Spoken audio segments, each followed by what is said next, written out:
It being 9 a.m., we'll call the meeting to order. First of all, pledge of allegiance. That. I pledge allegiance to the flag of the United States of America, to the republic which stands one nation under God.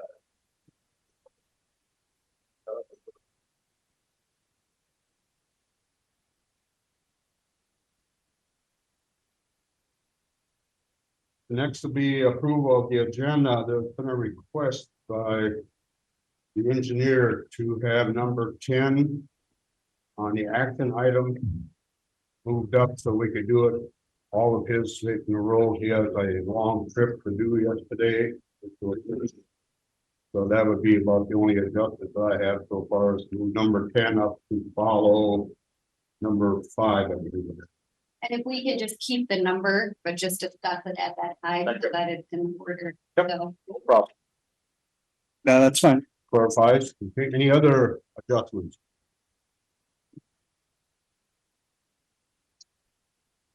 There being none, entertain a motion for clarification. I approve the agenda as amended. Is there a second? Second. Discussion. There being none, all in favor say aye. Opposed say nay. Carried. Approved previous minutes. We had board meeting on October 12th, October 10th, 2023. Make a motion, we approve the minutes. Is there a second? Second. Discussion. There being none, all in favor say aye. Aye. Opposed say nay. Carried.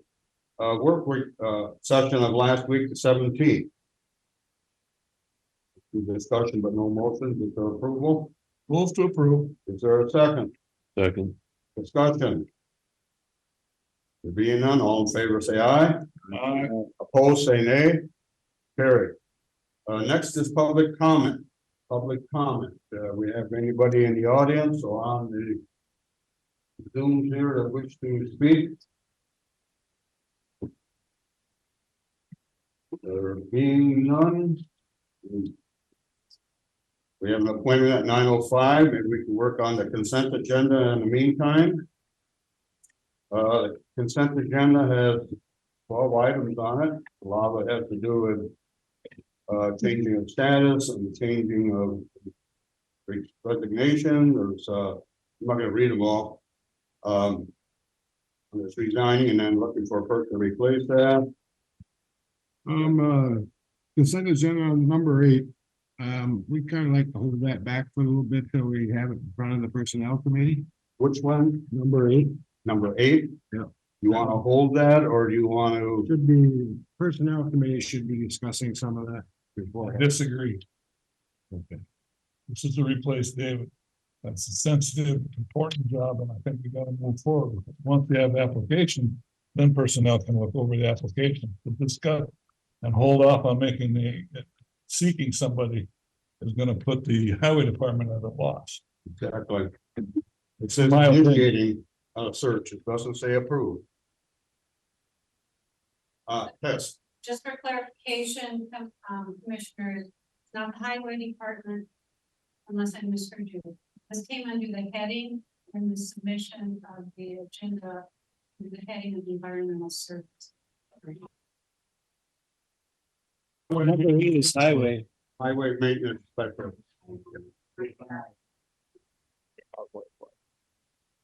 So I just think we should continue with the advertising. And then when it comes. That's the personnel. Well, I wasn't gonna hold it up in there. I just wanted to look at it quick and then we could keep right along. But you go ahead, that's fine. And just, I think we need to initiate as quick as we can because it's that time of year where maintenance is pretty. My opinion, snowfall coming in. Any other comments on the consent agenda?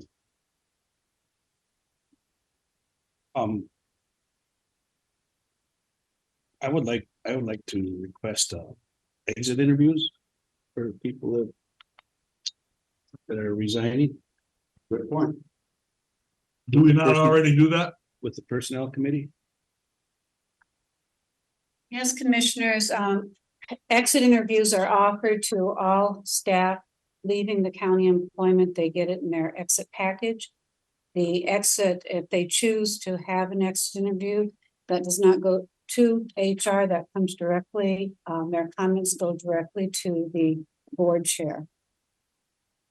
So the people have to request it to the. Well, they're offered the opportunity to have an exit interview. By who? In the exit packet that's supplied by the Human Resources Office to the person leaving the position. And there is a form in there that should they elect to do so, they fill it out and send it to the of their concerns or their happiness with their former employment, whatever their comments are. And that goes then directly, they're directed to send that to the board chair. Not personnel. No, I mean- it comes to the board chairs. And if the board chair elects to contact them, they may do so.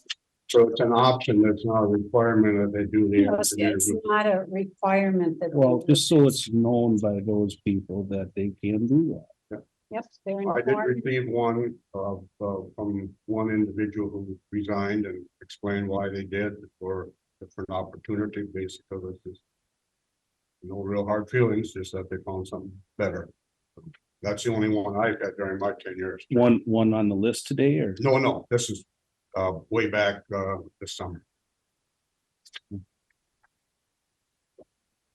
They just explained why they decided to retire and or resign and went to another facility. Okay, anything else under But I consent? tend to agree with Eric as far as if somebody's leaving, to sit down and talk to, say, the personnel committee or somebody. Just for that input from them. They can write down on their sheet whatever they want, but a little personal information.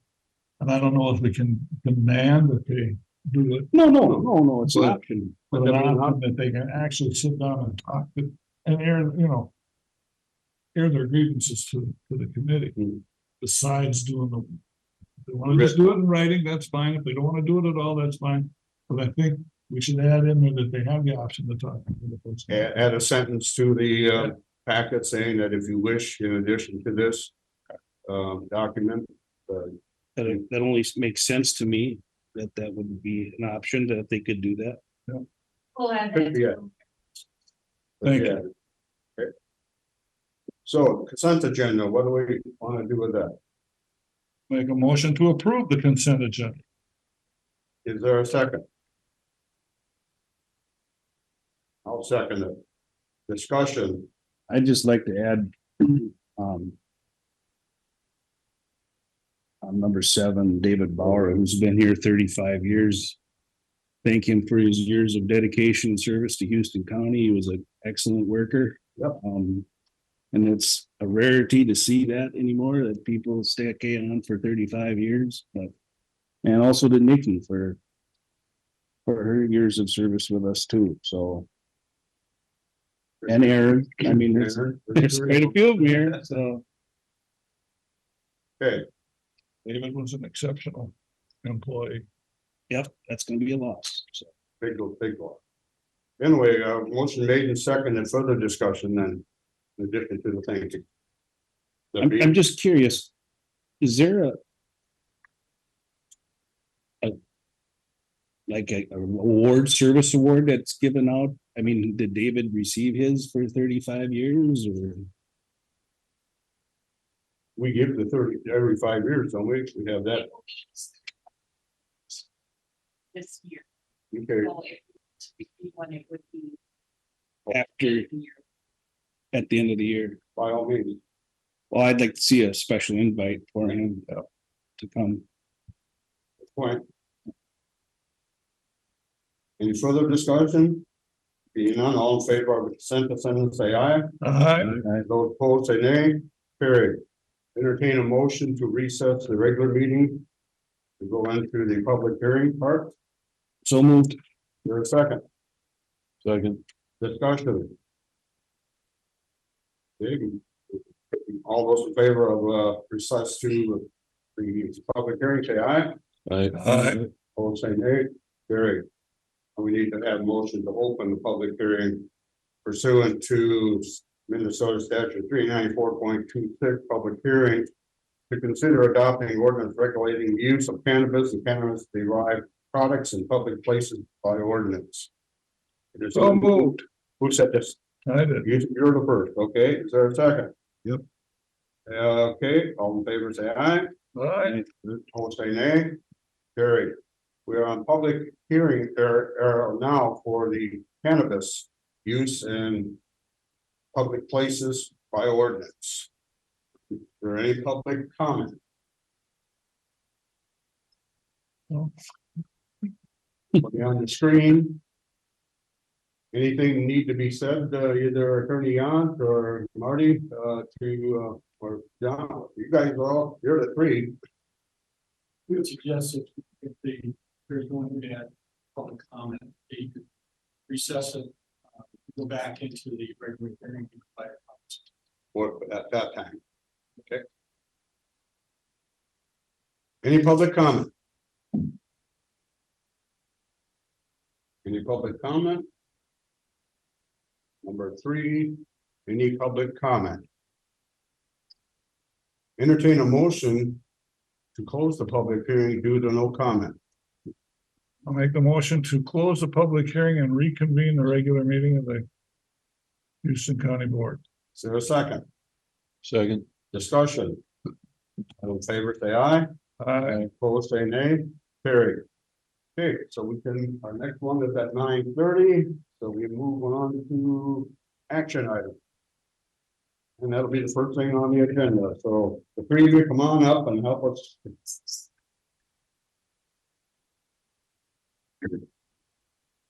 It's like we planned it that way. Yeah, you did good. Get her done. So I was reading through the packet, Marty, from the planning commission, seemed like everything went okay there. Yes. Attorney Yant, you did the job, you got it ready. On the input, so what's the feel? Well, just from our perspective, or from the legal perspective, this is a model ordinance that was provided to my office from the Minnesota County Attorneys Association.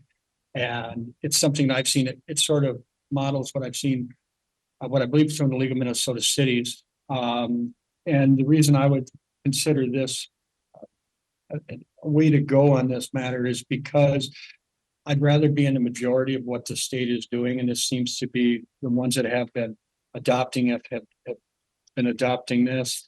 It's important to note that this doesn't have anything to do with like the CBD topical creams or anything like this.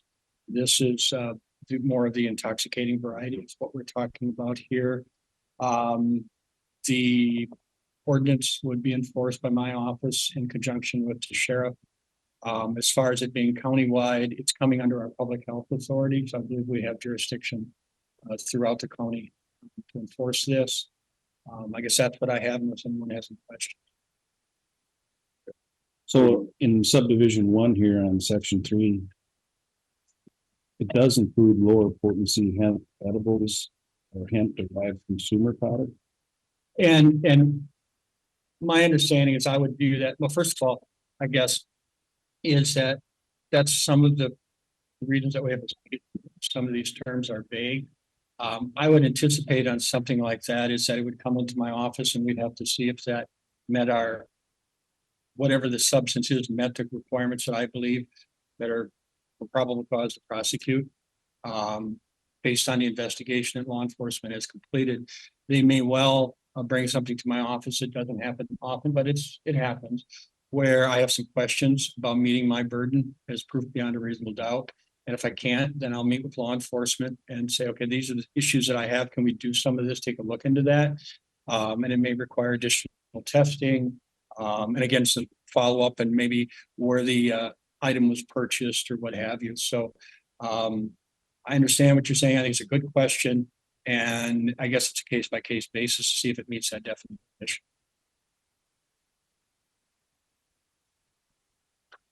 No, this does cover the cities too of our county. That's our position. It does under the public health and welfare, it does. Any other question? So with regard to putting this into works. Do we have to read this or is it because it's advertised? It's good? I believe it is, and what I would, I guess maybe to say that in a different way, I think it's important if you're gonna do this ordinance, say, we've had some of it today already where you talked about the Board of Planning Commission took a look at it, and is to make some sort of findings and reasons why you think that this ordinance is something that should be adopted by the county. The ordinance. Does it follow what the state already has?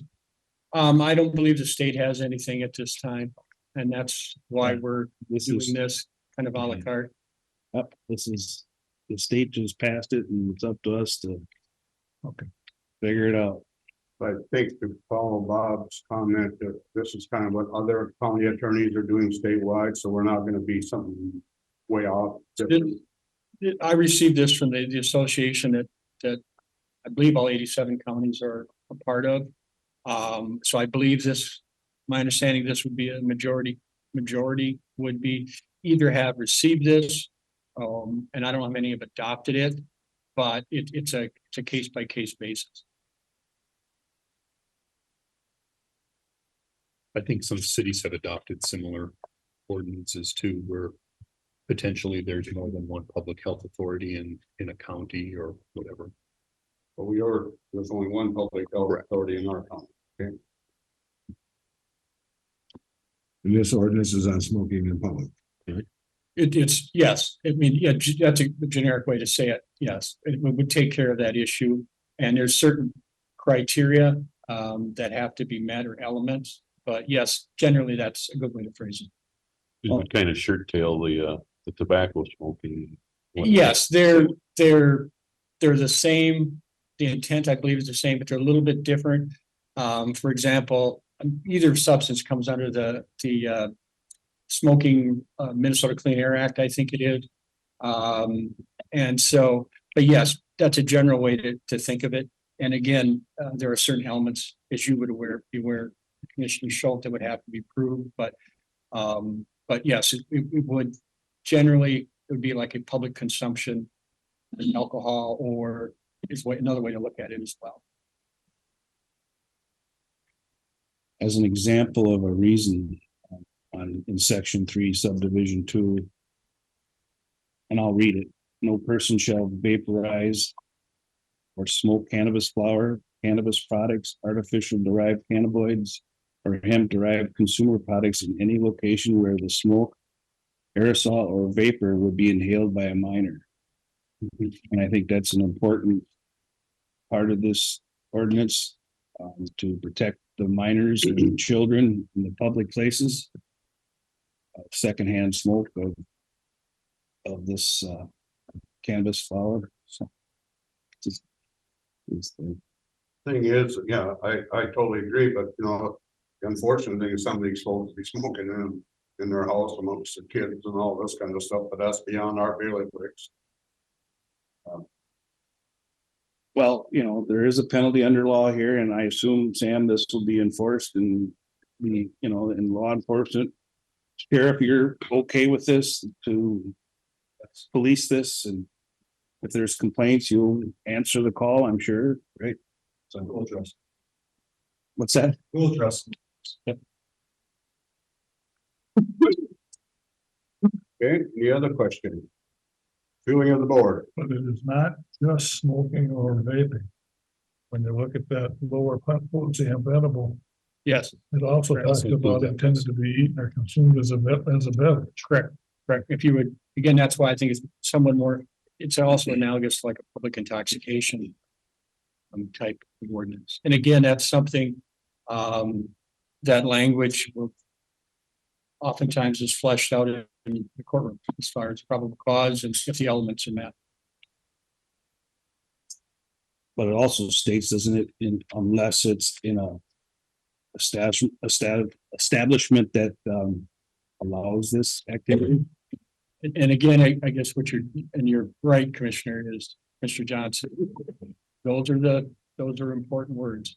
And so that's sometimes what I would have law enforcement follow up on is that what's the licensing status? Where was the person? Which kind of goes into, frankly, ties into the next item you have in your, I believe it is, wearing body cameras, is that you will see, if the officer has their body camera on, you'll see some of these where the person was located, where what happened, what they said.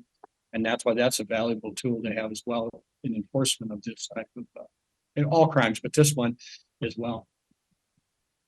What, to your point, Eric, as far as the licensed facility, it's up to them to make sure that only people in there are 21 years old. Be like a beer establishment, you know, the way that's People car can't- club or whatever. People can't bring their kids in if the product is available.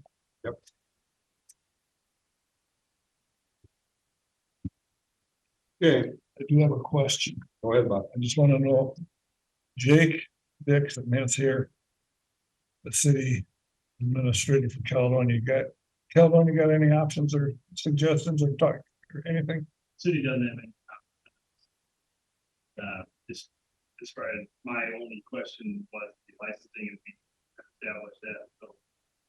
Kind of things like we are in line with your order.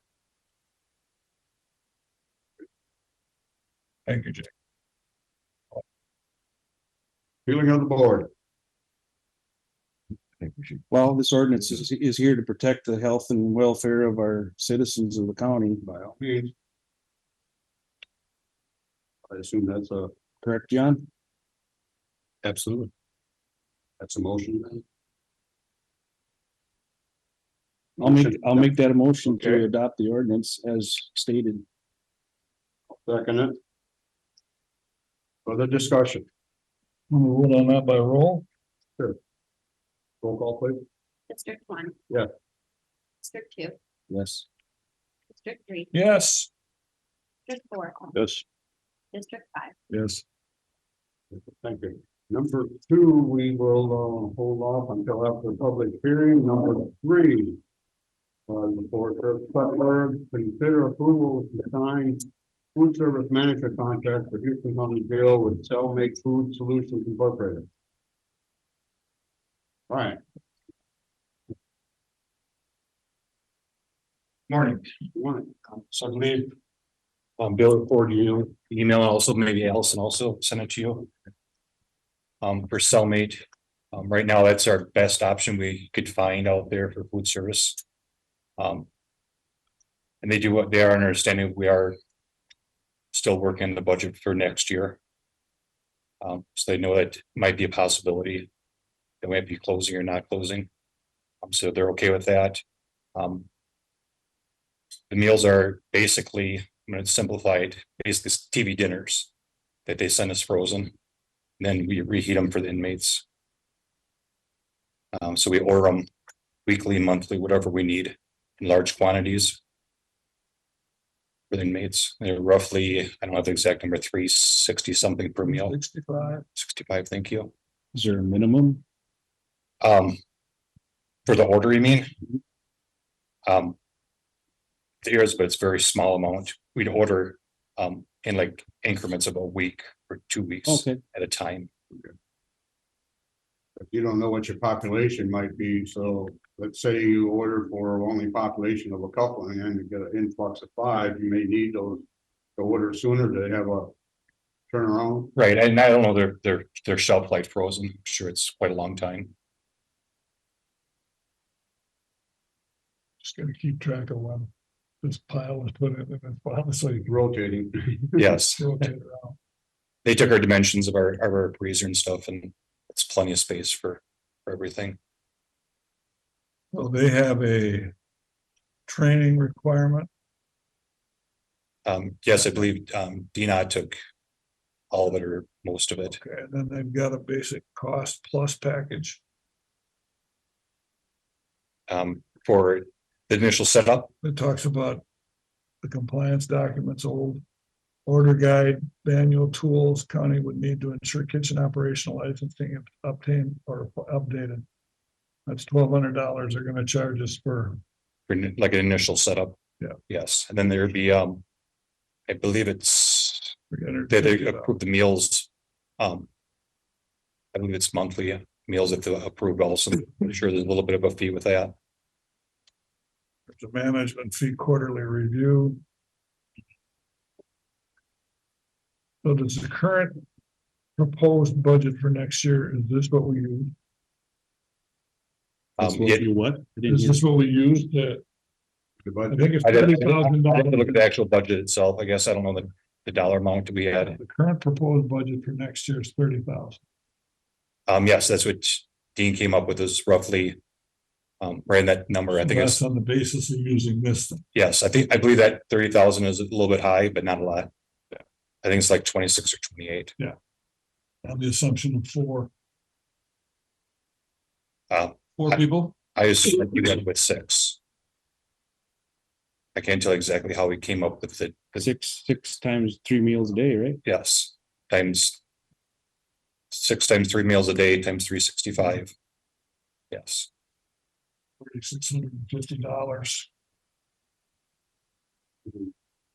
okay, not sure what you mean. A month? Here, It's $3.65, three Oh, times a day. yeah. Call it $10.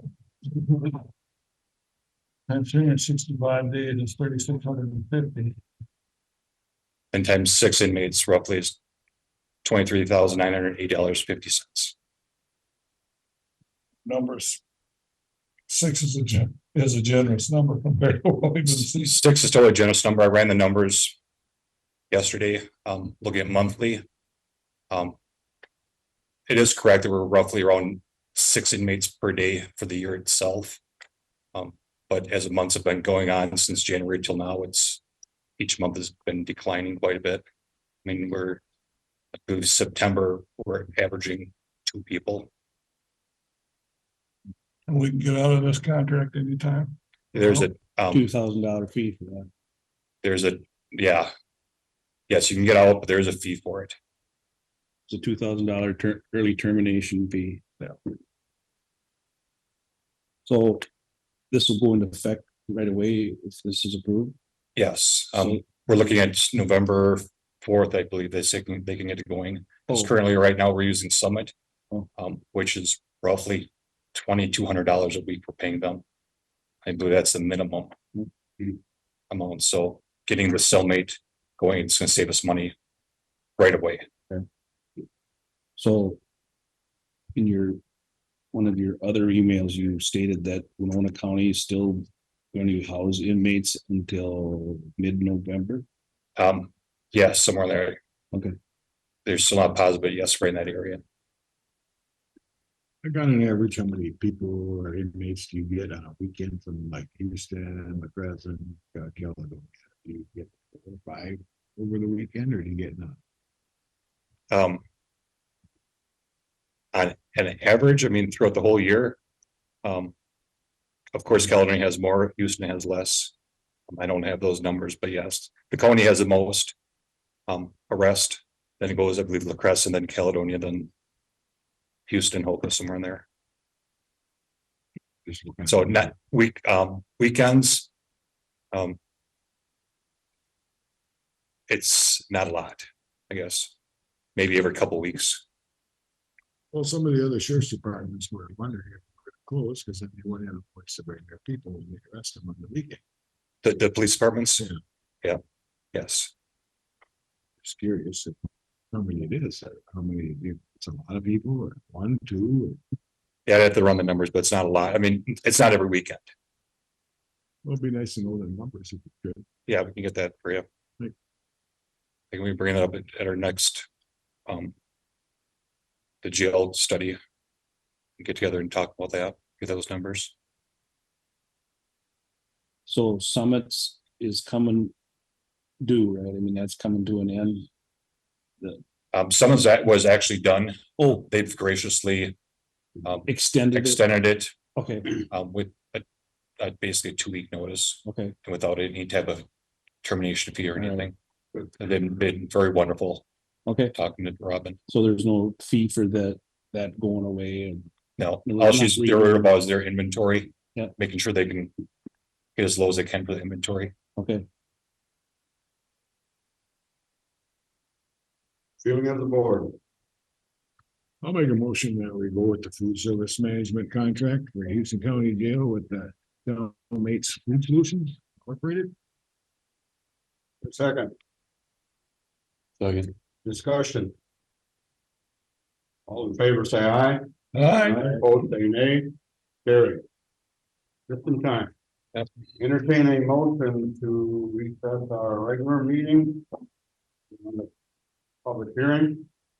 Motion to recess the regular meeting of the Houston County Board. Second. Being no discussion, all in favor, say aye. Aye. Opposed, say nay. Carry. Going into public hearing pursuant to 626.7473 to discuss recommending adoption of the use of body cameras by Houston County Sheriff's Office. Anything you want to say in first, Brian? No, it's as far as statute, we're already had public comments Okay, before we implement it. very good. Any public comment in the audience or on the screen? Look like any on the screen, anybody in the audience? Public comment or the use of body cameras by our sheriff's department? Anybody? Any public comment? Okay, no public comment. Entertain a motion to end the public hearing and move on back to regular. I'll make a motion to close the public comment and reconvene the regular meeting of the Houston County Board. There a second Second. discussion. All in favor, say aye. Aye. Opposed, say nay. Carried. We are back in action item number 2. Consider adopting the use of body cameras by Houston County Sheriff's Office. We finished the public hearing part of that. Sheriff Clifford. Yes, like I said, statute requires public comment, before, having the body cameras in service. So that's what we're doing here today. I guess I felt that as long as we have public comment, we should have the board approve it. Otherwise, I don't see the point of having public comment just to hear them. So technically, it's not required, but I think it's appropriate to do. Do we have any cameras at all in the squads at the time? We have in-car squad cameras. Squads only, so this is strictly the body camera part that we're talking about. Yes, that's what statute requires. These here would be the ones that work together with the in-squad camera. Yep, they do sync together with the in-car camera system, which is a good point because we just had 2 cameras in the past couple weeks die on us, so. That's the ones you talked about rotating, getting the new update. Correct. So Real we're nice. just gonna system. try to limp those along best we can, but the courts want us to have our in-car camera system going in. It's not an excuse not to have them operational. So with the approval of this, there'll be new body cameras in addition to new car cameras? Is Correct, that was part of the package? package a month ago. yeah, did we just approve that a month ago? Yeah. To do that? You Purchase approve that? the purchase of it? Yep. Initiate. Yes. But the public comments, they should get their voice if they had a voice and then approve it or listen to them and not approve it. So the thing's been ordered. Yes, they were signed a week or so ago. Okay, stop me for a second. There's a message that popped up from John that wanted to know if everyone's audio went out. I don't know, can the people in the audience on Zoom here? I don't know if you can open that message, Allison, or not? What did it say? It came up from John's asking if the audio was out on the Zoom. Okay. I don't know if Andy can hear Andy, you us. there? I didn't see the chat show up. Yes, I can hear you. Audio is still coming through here. I can hear as well. Okay, Maybe Andy can look at that chat. So is there somebody on the chat that had a message on chat? Holly? All I see is John's here. John's question, did the audio go out for everyone else? That's all I see. oh, that's, Oh, okay. so it's an internal question. Okay. Very good. Back to this, Lori. Just curiosity, Brian. This is public safety monies that we received from the state, right? Correct, this is the new bill they enacted this year. So the body cameras, in-car camera systems, that we're upgrading the car systems and getting new body cameras is through funded through the state. Yeah, it's not it wasn't a new bill for a requirement. It was a grant, public safety grant that we were allocated, correct? Well, it was, And we- it was from a bill. Yes, Right, yes, it's from a grant, for public safety, but it wasn't specific to body cam. correct, thank you. The question is, did we use up all of it? No. I can't believe exactly how much we had left over. It was roughly 40,000 left over. Sounds about right. Just curious, because yesterday at the District 9 meeting, they talked about this, and some departments are using it for body cameras, some are using equipment, some are using it for squad cars. Well, that was a concern of a lot of us that it couldn't supplement, not supposed to be supplementing the budget itself. I'm just telling you that. Yeah, I've heard that. Reported what they're using it for, and some of it was by. Right, a lot of the sheriffs, from what I've heard on that point, didn't have a choice. The matter their county administrator decided or somebody else decided that for them.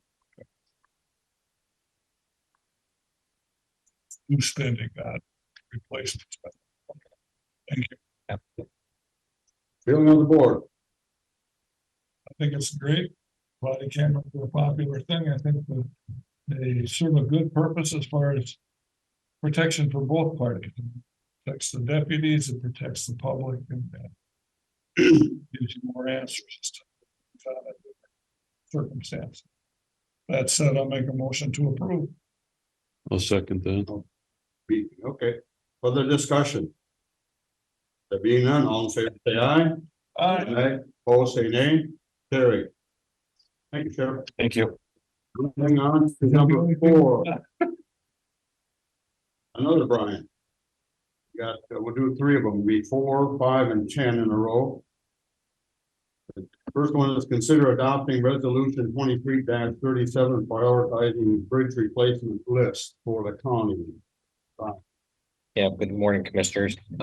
This is something that we used to update this list every year, but we haven't had as many bridges coming onto the list and going off the list these last couple of years. So it's been this list has not been approved since 2021, so it's 2 years out. The state uses this list to look to see what's on the counties and townships 5-year replacement schedule, cities as well, so they can look at that for planning, knowing what's going to be coming in for bridges and rough costs of what those projects are going to cost, how much money is going to be used by town bridge accounts, state aid funds, or bridge bonding state monies. So this is updating our list. The actual bridges on this list haven't changed. The change is basically the costs. It shows the 4 for 2024 and 3 for 2025. Yep. So the 4 for 2024, so this is a little bit of aggressive list, assuming that we can get all the permits and everything in place. Some of the stuff, more than likely aren't going to be done in 2024. And the 3 that are on here for 2025 are not eligible to be replaced at this time, but they'll be getting eligible in the next year or 2. This is just to help the legislature figure out what's needed. If something comes up between now and next year or 25, could still be put in there. Yeah, both the legislature and MnDOT for their internal planning. So our list is relatively short compared to some counties. Well, we've done. Short compared to a few counties, but we have a lot more bridges and we've been a lot more aggressive schedule. So it's definitely a lot longer than a lot of counties as well. We've replaced a lot of bridges the past few years. Oh, yeah. I think that's a good accomplishment. Really. There's a lot of bridges that were needed replacement, and we took advantage of the state funding to do that. So Got ahead of the game before it needed. I just got a question on the bridge L4038 Howgie Hill Road. Yep. So, That was going yep. to So this shows up on the list as a replacement, and in all actuality, that bridge is going to probably be removed, and we'll use local road and lieu funds, or road and lieu bridge, money to do some modifications to the existing roadway. So on the south end of that roadway near the intersection, there's some improvements on the opposite side where the bridge is. Plus by the bridge itself, the removal, get everything put back together by the connection into Truck Highway 76, getting that guardrail put together. So it shows up as, town or state bridge funds, because it actually comes out of that money, even though it's not a bridge going in, it's still, road and lieu funds. Termination. Termination? Yeah. Determination. It's terminating the bridge. It's So you're eliminating gonna the bridge. terminate so it is not gonna be replaced. Yeah, so the plan is not to replace the bridge, it's to remove the bridge. Remove that intersection on 76 and then do some work on the other end, so landowners don't lose access to their properties. Make a cul-de-sac down there just before the old bridge. I think it's gonna be a turnaround above the hill on the other end of the connection, and then most of the roadway will remain in place, but it'll be a private drive. Driveway. Yeah, township has to. Yep, and the township's in the process of, making that determination. Okay. Okay, feeling of the board.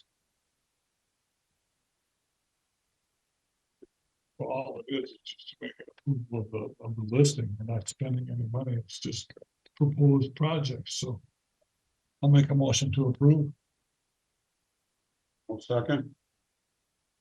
Discussion. There being none, all in favor say aye. Aye. Opposed say nay. Carried. Next is number 5, consider adopting resolution 23-38 for support for an agreement to sponsor the city of Caledonia's pursuant to 2023 local road improvement funding for the Warrior Avenue Extension Project going out to 76 apparently.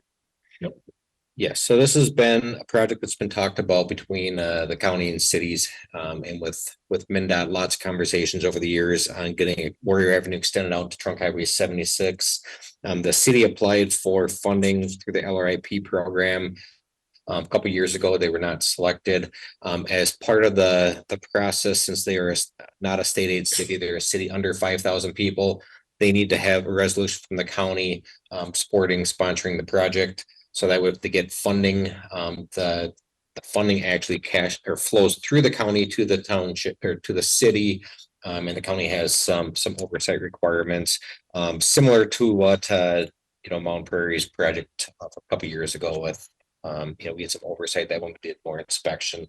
This, if they got it, we'd be out there looking at their project probably 4 to 6 times, and then the city would have their own inspector doing the majority of the inspection. So it's a flow through just to help them get funding to continue that project. Yep, and it's a very good project. It would alleviate some of the congestion and the safety concerns with the intersection of by Quick Trip and Trunk Highway 44 through town. Is there any other projects that we need to have a resolution for townships or cities? This is the only one that's come through so far. There's definitely been some other cities and townships that have been talking about submitting projects, but I haven't heard of any confirmed projects. But I would anticipate, another couple coming through over the next month or two. I contacted the city administrator in Houston yesterday. Because I knew they had a project last time around I wanted to do, and at this time they are not pursuing anything at this time yet. So. But if they do, just to give you a heads up, it could be a possibility. Yep.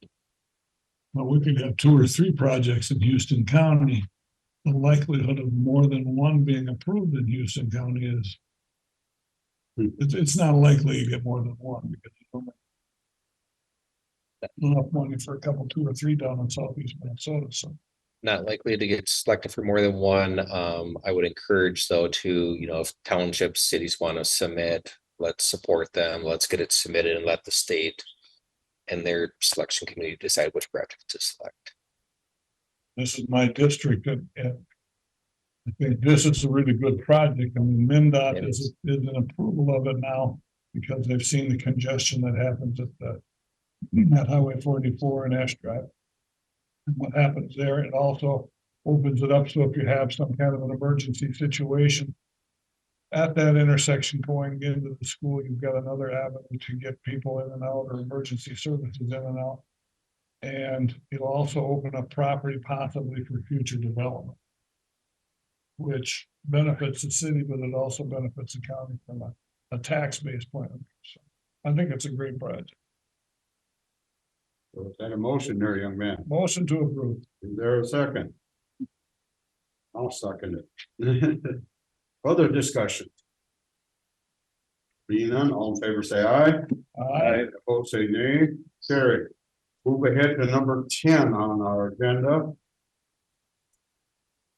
Consider approving MinDOT Aeronautics Companion Grant for the Airport Taxi Line Project and adopting resolution number 23-42 authorizing to execute Minnesota Department of Transportation grant agreement for airport improvement excluding land acquisition.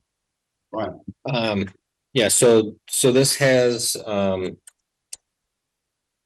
this is the state portion of the grant agreement that we had previously approved with the FAA. So the FAA has agreed to fund 90% of the taxi lane construction and 90% of the land acquisition for that project. So this is the state's companion grant portion, which adds an additional 5% money covered by the states or reduces the local share down to 5%.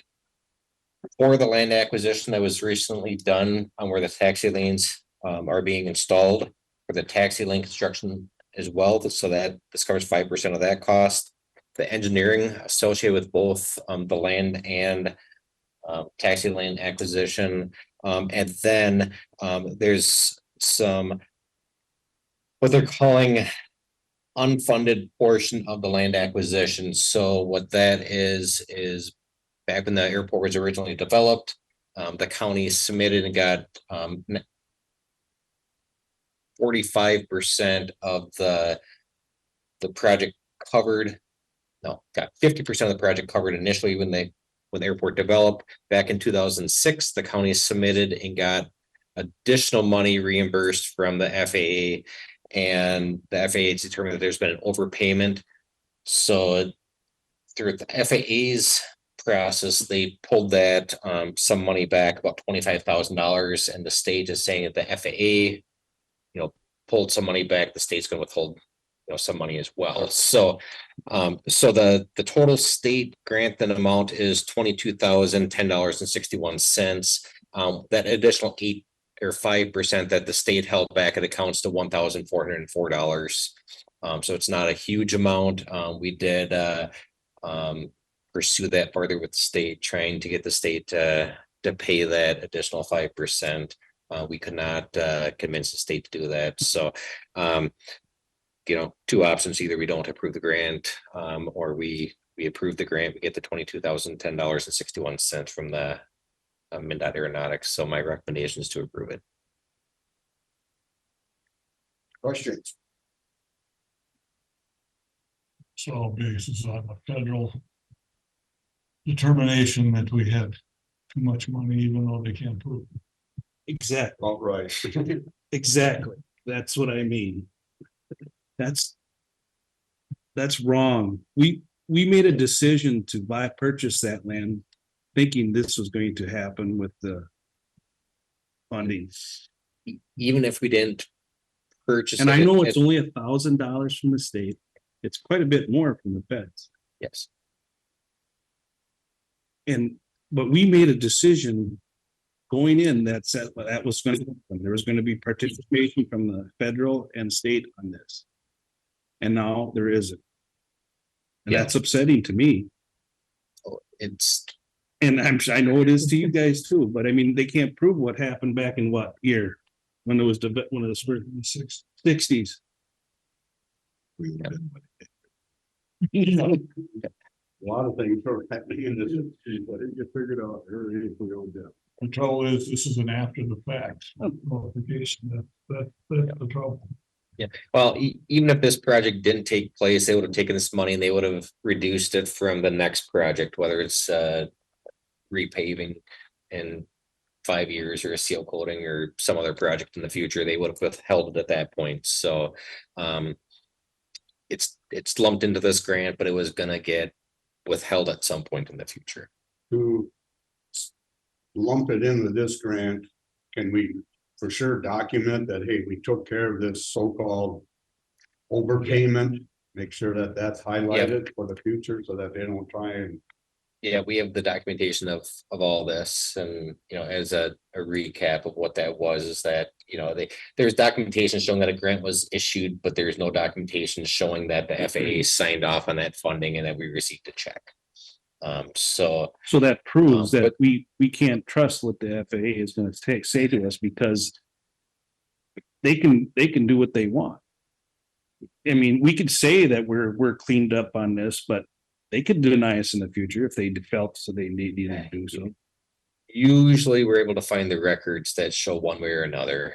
So this was kind of an Well, exception. it could be a but- budgetary thing that if, maybe they don't wanna spend the money or they don't have the money to spend. And so, no, we're gonna deny that. I mean, they can do that. They have the authority to do that. Nothing's guaranteed. The problem is it's after the fact all the time. You plan something, you make a decision, you move forward, and then they come in and say, wow, what did we do? That's the After frustrating, you're already committed and contracted. that's the frustrating part of it. But it is a project that's ongoing. Acquisition's done, the paving is half done. I don't think they got the surface on today. Correct. All that said, for the $1,000 that we're talking about here, because we've already approved the other part, I'll make a motion to approve resolution. the resolution. There a second? Further discussion? Being none, all in favor say aye. Aye, opposed say nay. Carried. Thank you. Okay, thank you. Safe travels to Walker. You got everything covered that you need? Yep. Yep, I just have everything covered. One quick comment on the airport side with that project, and we'll have an airport commission meeting coming up next week, is that since that construction started out there, I had received 3 phone calls already with interest in having hangar space out of the airport. So there's definitely some demand to have some more hangars out there and figure out where to put some planes. So Are they willing to build the hangars? one person for sure has said that would be a consideration that they'd be willing to do is build. Other ones kind of seem more interested in renting. So, but that one that's building is rent or build. So I'm not sure what the preference is. But doesn't want to miss out an opportunity to do one or the other out there. So Are these new or existing planes that want the new site? I believe all 3 of them are new, that they do not have planes out there now. One's got his dad's out there, I think. Yeah. Yes. Yep. He's looking at moving back to the area in the next couple of years. What time is that meeting next week? 10 o'clock? 10 o'clock, I believe, Tuesday. Thanks, Brian. Today we. Welcome. This. Okay, thank you much. Safe travels. Tuesday. We're back on number 6. Holly, so this would be consider approval of temporary variance of license center office hours changing from 8 AM to 4 PM to 8 AM to 12 noon, Monday through Friday. This need is based upon limited staffing only at this time. The variance would be in effect from November 1st until the state has completed background checks on new hires. It's estimated the hours will resume the normal in mid-December. Holly. Yes, so due to our full-time employee leaving, as of end of October, there's so many state requirements that are needed as far as training that have to be done before a new employee can work at full capacity. So we're kind of in a little bind right now. we've got a lot of the paperwork submitted. We're waiting patiently for our first new employee. Our second new part-time employee will be starting November 7th. So we'll go through the same process again at that point. But anyway, I should clarify, changing our hours from 8 to 4. 4 o'clock is our customer hours. The license center then closes to the public and they're open until 4:30, working behind the scenes, doing the paperwork for the state and balancing and things like that. So when I refer to 8 to 4, I'm referring to the customer timeframes. We thought if we varied our hours from 8 to 12, Monday through Friday, we'd still be available for people, limited capacity, but we could still help them. We would very politely ask them to visit La Crescent if they had an immediate need. That would be our closest place for them. I've talked to La Crescent. They have graciously offered to have our new employee go over and job shadow with them for 2 days, just to get a different feel for what else may go on to help the training go faster. They're also being prepared for a higher volume of people. So we're kind of on board with La Crescent that way. We continue to try to be creative and think of new ideas. So we thought perhaps instead of closing every afternoon, we should leave one afternoon available. We thought perhaps Thursdays, which we consider driver's license Thursdays, is when the younger kids have the behind the wheel test. So we have kids coming from all over, as the state employees are short right now as well. They don't have as many trainers. So classes fill up very fast. So we're finding we're getting kids from even Rochester coming to Caledonia for their behind the wheel. We wanted to be able to accommodate them, come on right up to the license center after they're done, pass their test, and get it all taken care of at once. So being creative, we thought we'd go Monday, Tuesday, Wednesday, and Friday with our half days and leave Thursday hours the same. Then we continued to try to be creative. We have the possibility of a past employee who has offered to come back and train on a temporary basis. If we can get that to happen, there would be no need for the variance.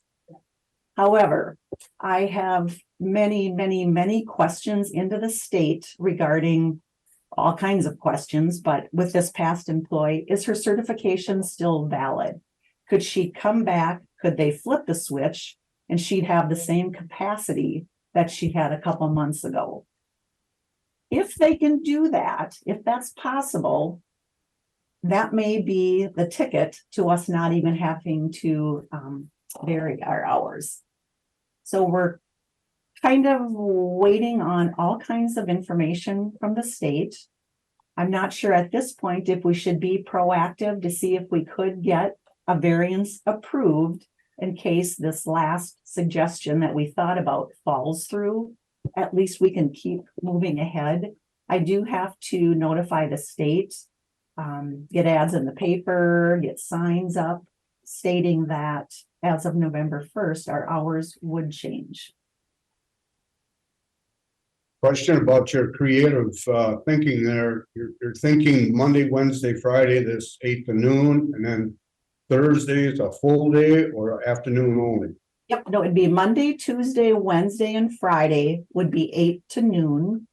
Thursday is the only day of the week, it'd be the full day. So 8 to 4 for the customers. My thought when I first saw this was concern about some folks who work daytime, morning shifts and stuff, unable to get in here before noon. But could get in here between 3 and 4. But if we have a Thursday option, that would possibly take care of those few.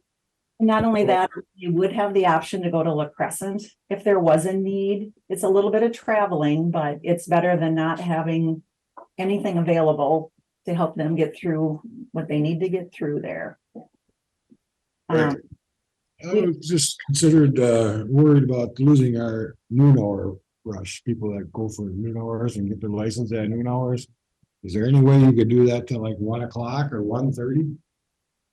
You know, perhaps, I'm sure we could work that out. We start at 9, you know, and 9 till 1:30 or something, so we could catch the noon hour. That's an The option. customer hour from 9 and 1. And of course, that half hour after for them to finish their book work. Mhm. Good point.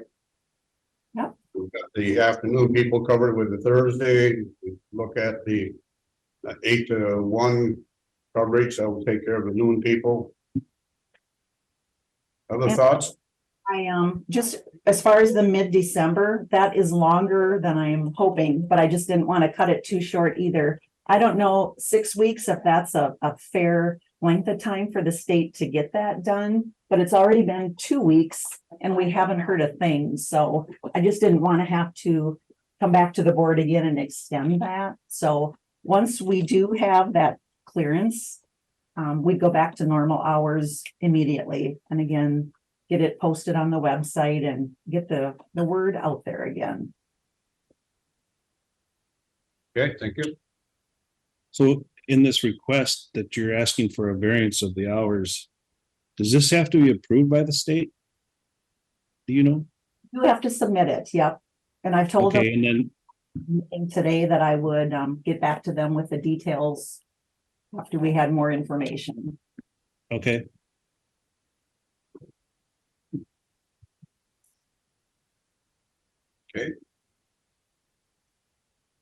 What hours do we want?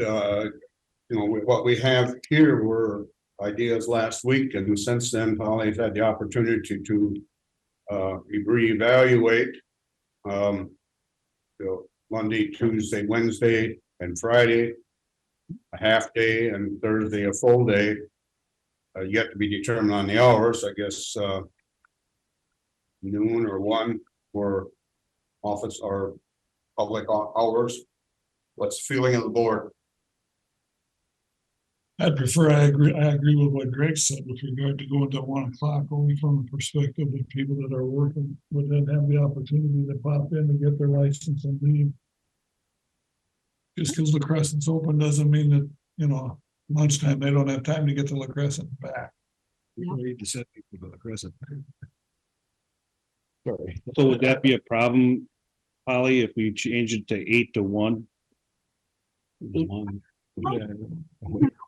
I think we could make that work, yes. I think that would be just fine. But we would adjust your request to 8 to 1, 4 days a week, Thursday, a full day. Correct. Is that a motion from somebody? You have that. I'll make it a motion that the license center office hours temporarily change to 8 AM to 1 PM on Monday, Tuesday, Wednesday, Friday, and 8 AM to 4 PM on Thursday. Motion. Yeah, that's pending state approval as well. And that's good until it gets retracted. There's no Right. deadline. Mid-December is what you. Well, that's just but it's in effect until it gets requested to change, correct? Right. Right. And does it have to come back? Because I guess, or could we leave it where once we get that approval from the state, the next day? That's- Yeah, I don't need, I probably don't need a board action for that, no. So we're anxious to, we don't even want to do this, but it might be the best thing until we get that approval and keep moving ahead. And understand that. Well, if you get that approval on the lady you want to hire, it might not happen at all. True. So we're still waiting on that as well. That's part of the motion until the time that. Temporary. Temporary. Yep. So I didn't hear a second. Bob made it. I'll second. Discussion. So it's 8 to 1, 4 days a week. Full day, 8 to 4 on Thursday. The motion. And this will be advertised on our website, Yes. correct? Absolutely. Okay, and it'll be posted on the door. There's, papers, Facebook, signs outside. Okay, Where we can. Anywhere we can. Yeah. okay. Okay, with the information, any further discussion? Being none, all in favor, say aye. Aye. Opposed, say nay. Carried.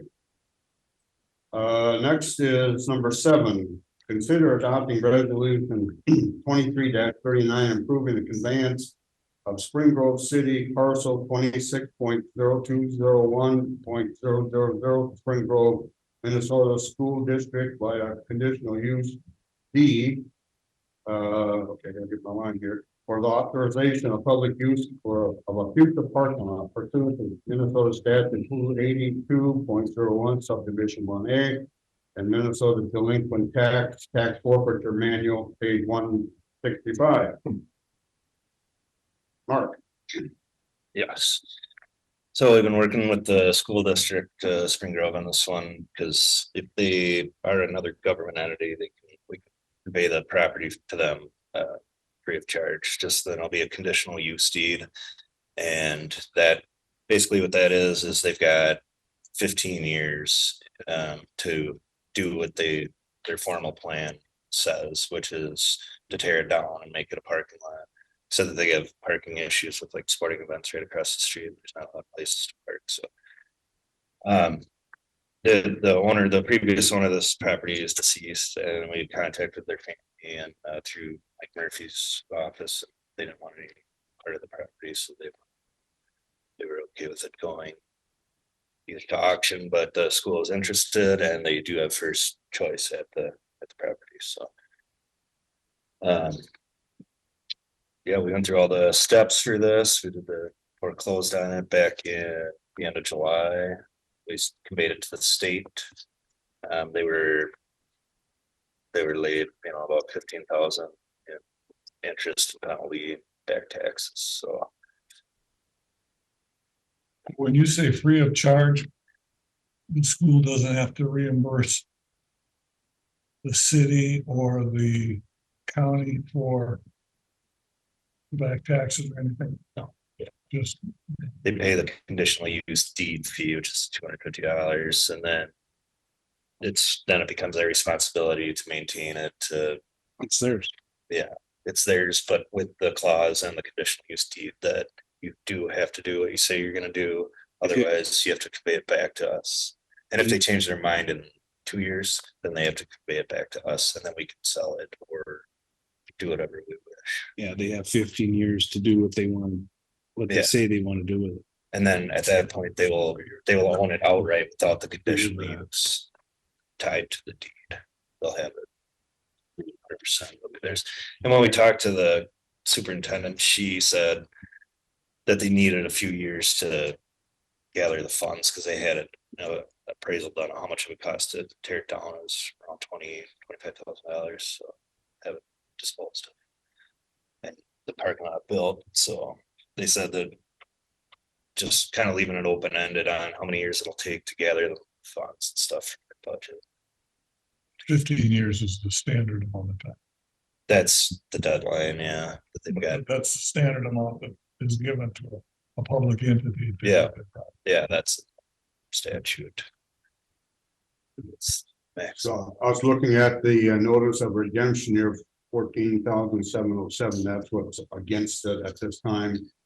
Yeah, that's all back taxes, interest and penalties, and then there was a $1,500 assessment put on it last year for delinquent utilities administration costs.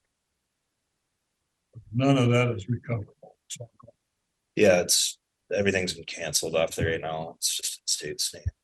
The property is, so. Well, it'd be recoverable if we were to Get it back. sell it Sell it. instead of giving it to the school. school. First option. Yeah, If you want it, you can sell. right.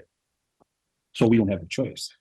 Not really, no, because that was the deal. They had to submit that letter of interest Yeah. that I put in the packet, and since they did that, then we have to give them first opportunity. So at it. in that case, we're not responsible for any cleanup tearing down, becomes their responsibility. it's their responsibility. They take it over the way it as is. I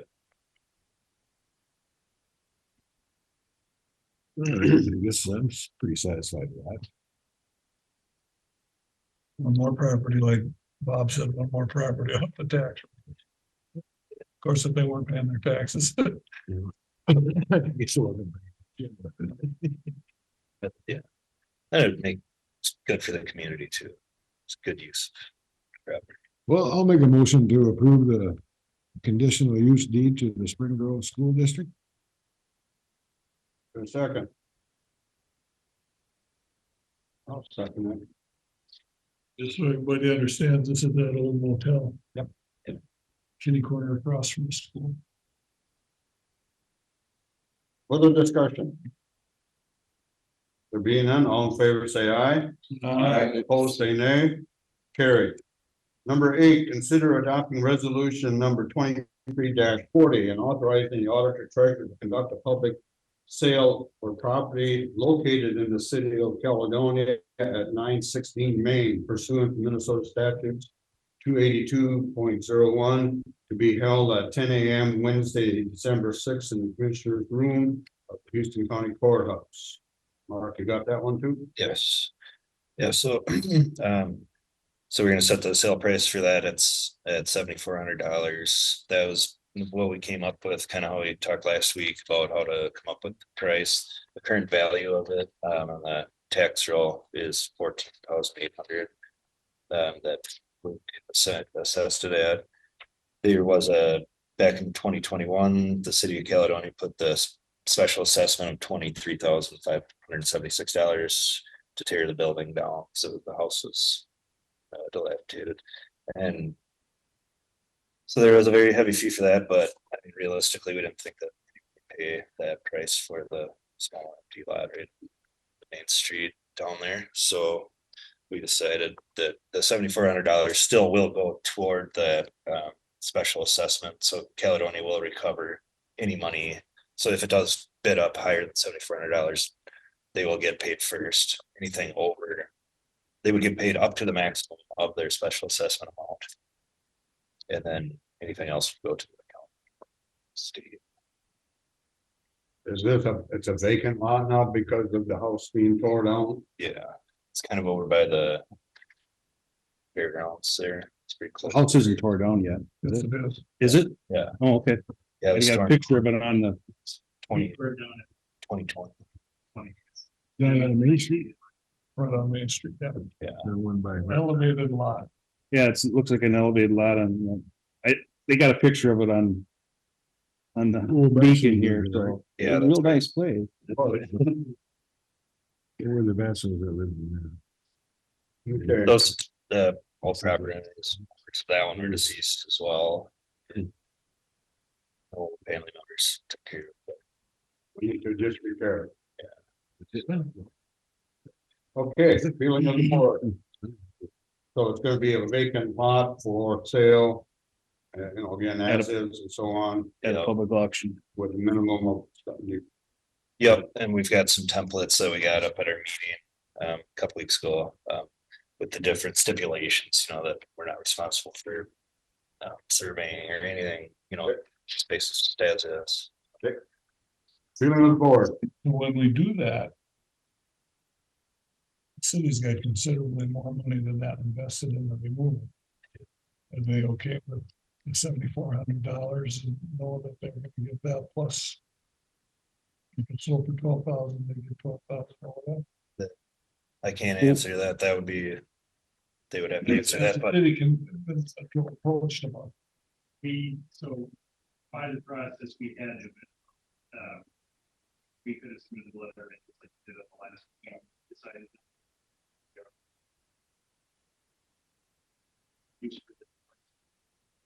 The other option is they could cut our own price, sell. Didn't seem any more like.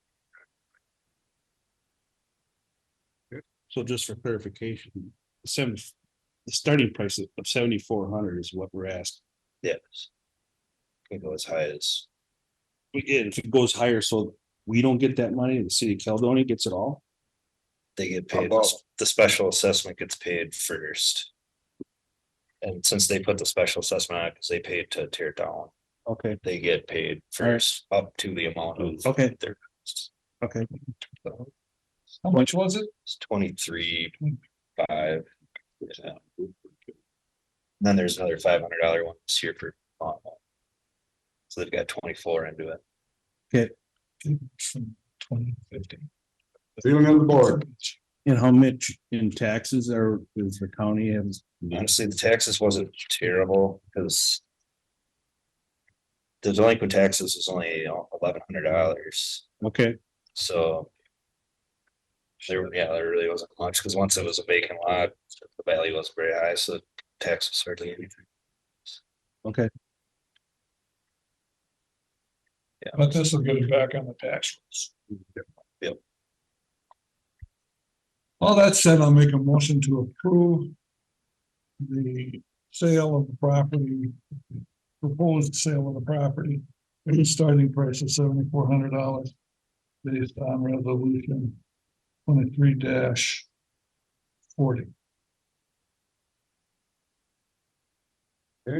Motion made. Is there a second? I'll second it. Further discussion? Being none, all in favor say aye. Aye. Opposed, say nay. Carried. Number 9, adopting, excuse me, Thanks, Jake. consider adopting resolution 23-41, authorizing the auditor treasurer to conduct public sale of property located in the township of Money Creek, pursuant to Minnesota statute 282.01, to be held at 10 a.m. Wednesday, December 6th, in the commissioner's room here at the courthouse. This is another delinquent tax property. Yeah, some of you might remember this one, the house burned down, it's out there, it was an old schoolhouse, Money Creek. And There was a fire there and then the county ended up tear paying to raise it, yeah. to get, they expect. I didn't find the exact amount, but I talked to Sam about this, he said it was around 40,000. Because there's a lot of asbestos things that they drink. And the county paid for all that. So we do have a lot of money into that one, but like when we were talking about last week about the value and what we think is realistic to get in a sale. That's why we set for this one at $4,200, and that's just for the back taxes and penalty and interest. That's how much that added up to between the two parcels. There was 2 parcels and they were both owned by the same people. One forfeited back in 2018, and then this one just this July. So we combined the 2 parcels in August this year to make it more desirable to buy through auction. That's the reason we did that. And I have reached out to Marty in the zoning. He said that it is buildable lot. So I have some more interest that way. So because the county's got all that money invested in the removal, county gets the money first. Yeah, there's Until no it's special. succeeded, This it is, sells for more than the amount that we've got invested. Yeah, we get all of that, we get all this the one. entire one. Up until the 42,500. After that, we split it up. Well, the county's the one that paid all the money. I know that, but if it sells for more than we've got invested, then it goes back proportionately to the back taxes to the county, the township and the school district. Think the way I understand it is regardless of the amount that we get, even if it's less or more, it goes the same way. All to the county, it was 40-40-20. Yep. The county, school, and state.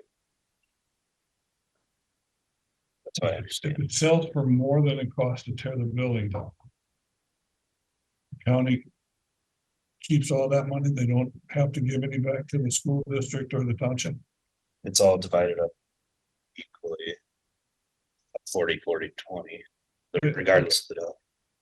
Well, you're saying if we have to give that additional money back, Right. kind of like the Tyler ruling. Right. That's going on right now. If it's sold for more than the county's got in it, and Yeah. more than is owed on back taxes and interest, that's the money that the Tyler ruling. That's what the That's a pilot very- hearing is all about, as that extra money, which. the Which way it isn't sits gonna right now, happen in this case, but Yeah, they're still in legislation, they're still trying to figure out Right. if they're gonna change the law, but as of today, it would just go into that. Bucket. But if it does get, and a lot of counties are holding off on. Distributing that extra funds, just because they don't want it, in case they need to pay it back. Right, but as of right now, in this case, if it costs the county 42.5 to tear it down with the asbestos and all that, and it's sold for 50, that $7,500 would be broken out between county, city, and school up No. until county, township, and school until the tax and interest had been recovered for the three entities. Anything over and above that would have to be held in reserve. Now the state decided what happened. if that's what you guys want to do, but by law, we It don't, isn't gonna get that much. yeah. Doesn't matter, I'm just saying in general. That's an option. Like I said, a lot of counties that are doing that. But technically, we don't have to. Yet, until they come up with a new law. Yeah, I thought we had to give it back. We had to exercise. no, not as Hasn't of been right any now. Still, legislation. still wait.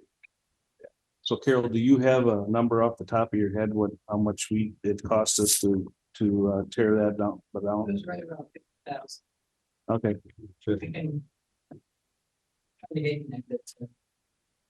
I couldn't find the exact number. Yeah, self-referencing. well, there's been some interest in these parcels expressed to the former auditor as well. He's talked Yeah. about it for quite a while. That people called me Yep. recently too. Yep. And the letters go out to all adjacent landowners, all these properties. Okay, And then I have a list of 20 people that want letters as well. And a one paper website, And it's advertised. yeah. Then I also put a blurb in there, that if it doesn't sell, that they'll be able to come and purchase it for the last price. Just come to the auditor's office, and purchase it for that minimum price.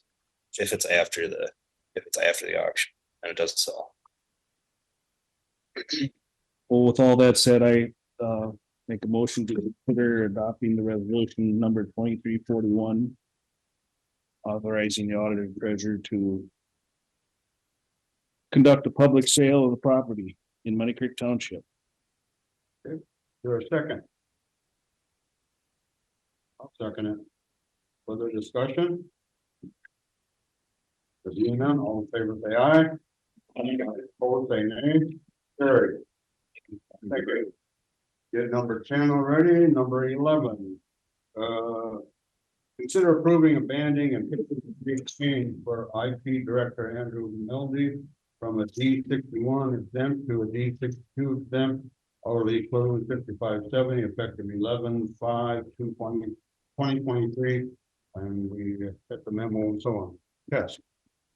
Yes, as some of you may recall, we had a compensation study that was performed by DDA and Associates. And during that, as part of the compensation study, Tessia Melvin, who is the reviewed this matter, that's before you, recommended that there be banding changes for several county employees. The county employees that were covered by collective bargaining agreements, those banding changes were put into effect. The ones that were recommended for the non-represented employees had not been addressed due to the critical nature of, are yet to be addressed due to the critical nature of the role of the IT director. It is, I think, imperative that we make sure that our banding and pay comports with her recommendation. I believe Andy, myself, met with the Personnel Committee, as I recall, earlier this year to discuss this. There was a suggestion that it be submitted for full review. I did submit this to Gallagher and Associates, who is the the company that had been doing our banding, they've had considerable staff changes and have not been able to get to this matter for several months. So I sent it to DDA for another review and then forwarded that paperwork to you. So that is my recommendation before you, is that we make sure that our IT director's pay comports with the work he performs on behalf of the county. And as I said, this is it's an important decision. Since that time that DDA first looked at this in 2021, it is one of the reasons I sent it back to them and also to Gallagher and Associates is the fact that when I reviewed, did a job audit, if you will, of the job description and worked with the department head on this, the nature of his work has not only broadened to some degree, but also has become his level of expertise for security has just increased, and the amount of work he does in that area has greatly increased. So I wasn't sure if this should have been a D62 or a D63. Since all of that's come forward with regards to IT security, and it did come back as a D62, and that's my recommendation to the board at this time. And that it be effective Next paycheck. at the beginning of the next pay period on 11/05. We're not, and I clarified this with the IT director, we're not asking for a back pay or any of that back to the time when it first came up to the board, but prospectively moving forward. And I think it would be in the best interest of the county to do this, not only for this employee, but in the event we have to recruit for that position in the future. It's a highly competitive field. I, for one, with things happening in our society throughout the country and world, we have a Jim taking care of, helping take care of our IT systems. It affects everybody within our group, you know, all the way out to the highway department, the public health, all the different entities that use our IT systems. I think it's imperative to keep somebody on staff that's able to do that kind of stuff. It's way above my pay grade, that's.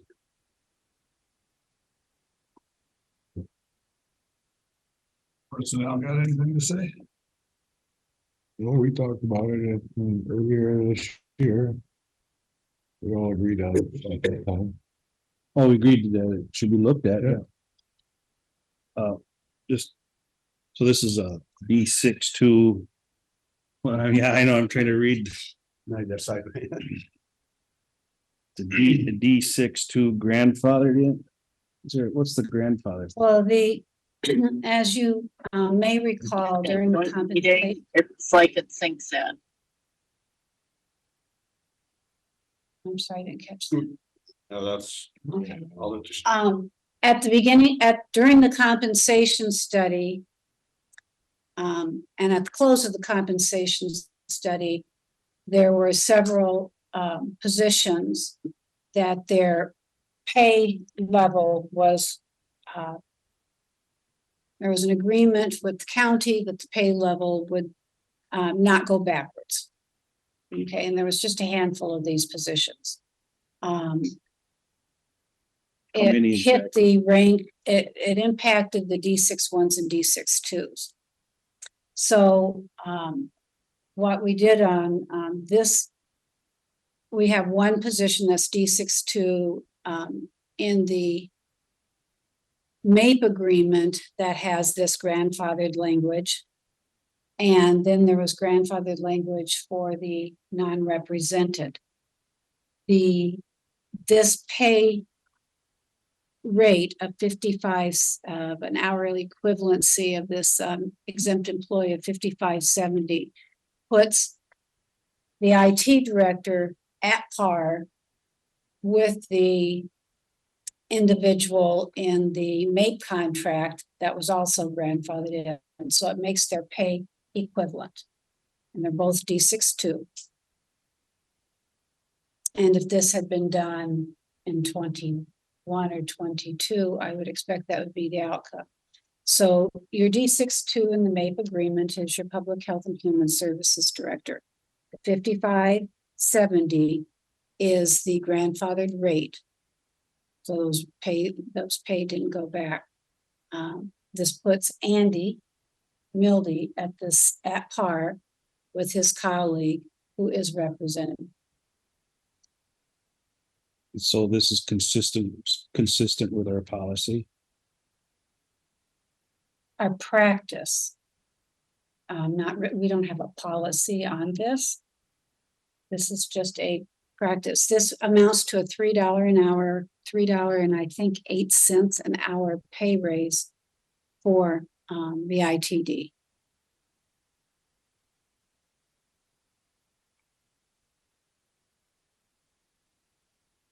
Otherwise, it's my opinion that the ITD would be paid, would be treated in a lesser manner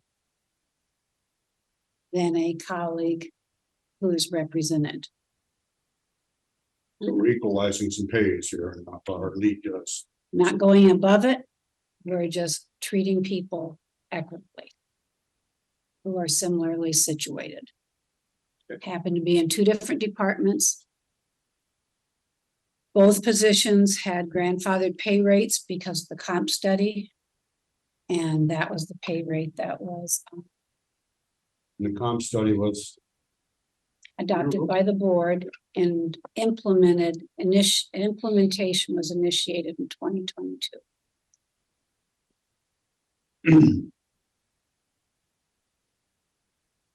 feeling of the board.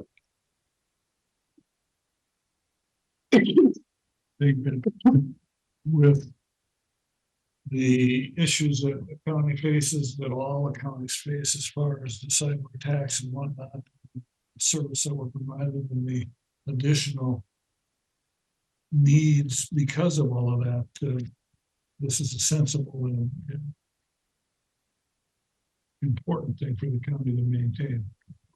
As such, I'll make a motion to approve the change from D61 to D62 with an equivalent 5570 hour wage rate effective 11/5/22.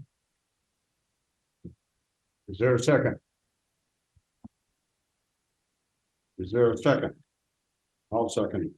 If I agree with Commissioner Burns, it's an important step. Continuity has a good staff going to protect our computer system. And we'll do a roll call on this one. District 1, Yes. District 2, Yes. District 3, Yes. District 4, Yes. District 5. Yes. Okay, thank you. Number 12, consider approval of a contract for CETA with EDA and then a separate one for clerking services. Do the CETA first. Okay, well, they're both CETA agreements. One is an addendum of to the EDA agreement. The EDA agreement has been reviewed and vetted, and I've worked with Ron on this, and I recommend moving forward with that today. With regards to the clerking services, I am not opposed to this agreement. However, I do request that it comes back to the board next week for the following reasons. Initially, the auditor treasurer had thought that she could take back the clerking services that had been housed in her department as auditor treasurer is clerk to the board. However, due to some of the recent staffing changes, which the board recognized and approved during the consent agenda today, that does not appear to be feasible at this time. I did meet with or discuss with the AT director, the auditor treasurer this morning. That said, the agreement itself needs to be reviewed. One, which we do with every renewal of any contract. It's a staffing contract, addendum for staffing services. And one of the clarifications to language needs to be made. 3 years ago, we called it a clerk to the board. The language needs to be consistent with clerical services, not to be confused with the auditor treasurer's role as clerk to the board. So I'd I'll be looking at that, as well as the section number 4 as to whether the master agreement controls or the addendum, and we can make clarifications on that. The addendum certainly would control with regards to sections 1, 2, and 3 of that recitation that's in the agreement, but the master agreement should be the overall agreement with regards to those other terms that are in the agreement. And so that would have to be changed. This is something that normal procedures are that I think we have the cart in front of the horse a little bit here, because it needs to go through the county's normal contracting procedures with both the Department of Origin as well as with the county attorney review. And but I've had an opportunity to look at that and talk with Polly, and would be bringing in a recommendation regarding, once I speak with Ron at CETA as the contract administrator for that organization, bring this back in the next meeting once those clarifications can be made. So the CETA part can be taken care of today for the EDA part, and then we're gonna look at the clerkies in November 7th. Right. That, Yeah, I think it can be done really short order. I need to clarify with Polly again, but I believe that's pretty clear in light of the matters being addressed by her office at this time. And then need to, because of those changes around the matter through the county attorney's office, I don't anticipate any bumps in the road, and just, verify the service, the consideration amounts. In other words, just do routine due diligence on the contract like we do on every agreement. So you're talking about eliminating the clerking services? No, sir, I didn't say that. I am talking about clarifying the clerical services from being clerk to the board as it is, I believe. When we put that in there 3 years ago, it wasn't intended to be in conflict with the statutory clerk to the board. And so we just need to clean some things up. There is no conflict with the statute. Other counties have hired outside services to conduct clerking of the board. The clerical components, yes. The term clerk to the board, one has a general meaning and one has a specific statutory meaning. Meaning, all I am doing here before I put this forth to you is to clarify those services and to clarify the language. And the county, like I said, that's something the county attorney would review as well. It's, instead of saying clerk to the board, it would say clerical services. So it doesn't change the content of the work, but it does clarify some things that were so we, like I said, I'm clarifying that we have the EDA part. It's a $64,000 price tag. The clerking services, that's a $21,000 price tag. we can separate them, because we need to have the first agreement in place in order to have an addendum to the first agreement. Correct. So Correct. we need to clarify that. And we, And then the staffing, Go ahead. thank you. The staffing issue came up because of how things are changing in the auditor treasurer office.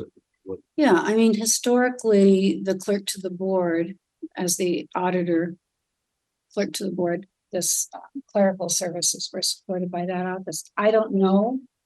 Once there's fully staffed, the auditor treasurer would have to revisit it again to determine what's feasible for that office, but that's another day. This right now is, I agree, I believe that would be needed by the auditor treasurer's office as well as by the board for at this time moving forward. But Sure. Yep, you had some. Thank you. I don't see this as a problem to renew this CETA contract and the addendum attached to it to provide the clerking services. We've been doing it for 3 years. I believe the person that has been clerking the board has done an excellent job in taking the minutes and clerking of the board. Given the fact of Polly's situation with staffing and the shortage of that, and the fact that we reduced our hours in DMV, and next year is going to be election time. She's going to be busy with election stuff. I think it's imperative that we renew this contract with CETA and the addendum attached to it. And I make that a motion to approve the CETA contract with the addendum and the clerking services.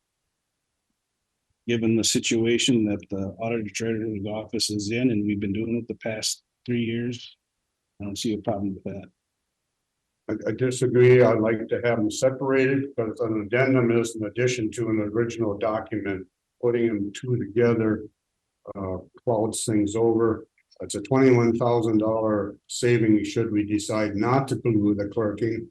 I understand Polly's office may be in a little bit of a dilemma now. I know in visits some time back, it sounded like she was ready, but things have changed. So as things change, we need to change too. So I'd just as soon keep them separate, bring back the issue of the clerking services after we clarify.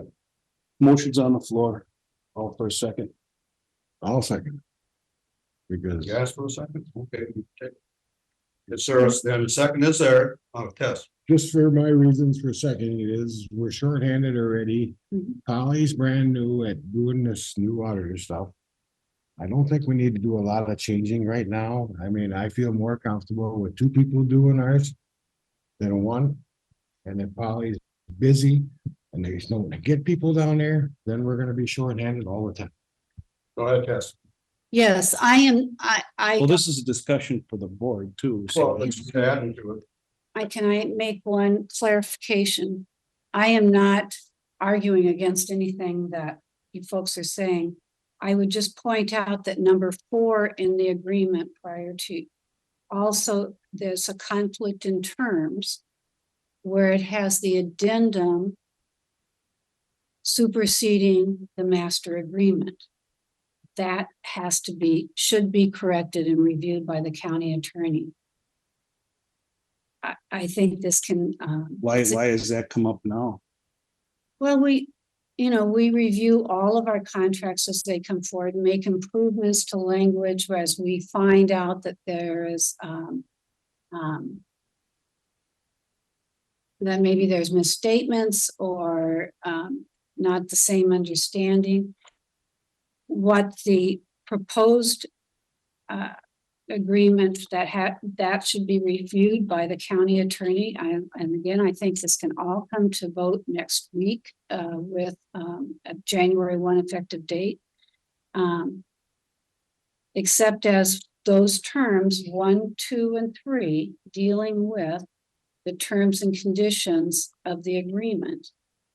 Number 4 simply says if that those, or should say that those terms, except for those terms, the underlying agreement that this is an addendum to supersedes anything else, so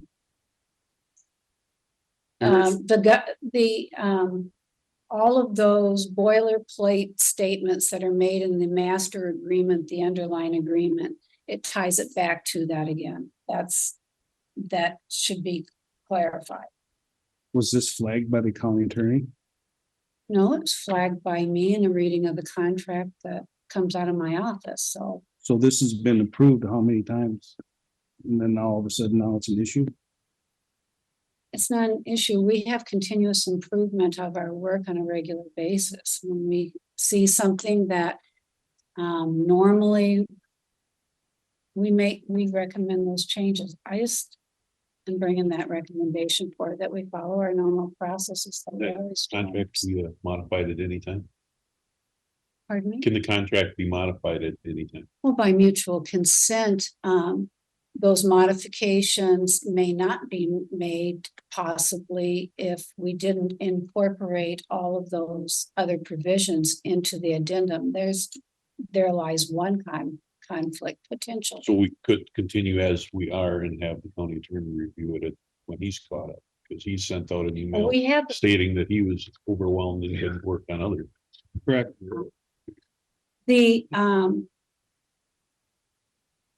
well, I would still talk with him, but otherwise I'd have to take his reviewed for form and execution off of the agreement. All I'm saying here is that you have a current contract that is effective through December 31st, 30th or 31st, one of those dates.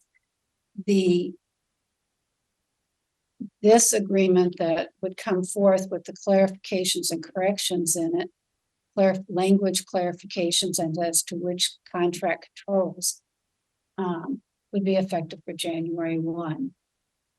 I don't believe there's any harm in taking that week. I want to point out also that this has been in the budget for next year. So it's already been added into the budget, this contract. But we're also still working on the budget and trying to come up with $30,000 that we're even to get to our 7% deal. Well, That's why I like to have things separated out. Point taken, Dewey, I get that, but again, I point out the situation with the auditor treasurer's office. We reduced the hours in DMV. She's short-staffed. She has a lot of new staff to train. Next year is going to be election time. It's going to be the big election. She's going to be busy. Her staff is going to be busy. I think we could just approve this the way it is written. If there's something that needs to be changed in the future, whatever, but it's, I think it should be done to have continuity and know where we're at. Well, we're losing people every day, so we gotta be careful here. We can't be losing any more. Well, there's a motion in a second. Let's vote on it. I got a comment. Okay. You know, the driver's license bureau is part of Holly's department. Her main task is over on the other side. Now that is not shorted yet. To my understanding, it's in the driver's license area, licensing area. So we need to kind of look at that and separating the two contracts. I call them separate contracts, but contract and addendum is the most equitable way to doing this, but that's just thoughts. Any other comment, Mr. Rucker? Only comment I'm gonna make. I have no problem with the way things are being done. I mean, the service is very good. Historically, the clerking of the county board has been done by the auditor. The auditor's office is short staff, new staff. This is a 2-year contract. So it's 24 and 25. We're locking in for 2 years. And it's also to point out that if we want to, we can give a 30-day notice to terminate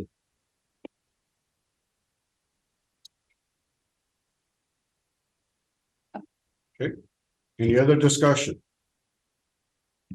Roll call. If we vote. do the 30-day termination, is that everything or just the addendum? That is not in the addendum, that is in the master agreement. And so hence it is in order to bring those terms into the master agreement, there'd have to be that language change in Article 4 of the proposal in front of you. One could argue that you wouldn't have to, but it's that would clarify the board's that this is treated in the same manner as the master agreement.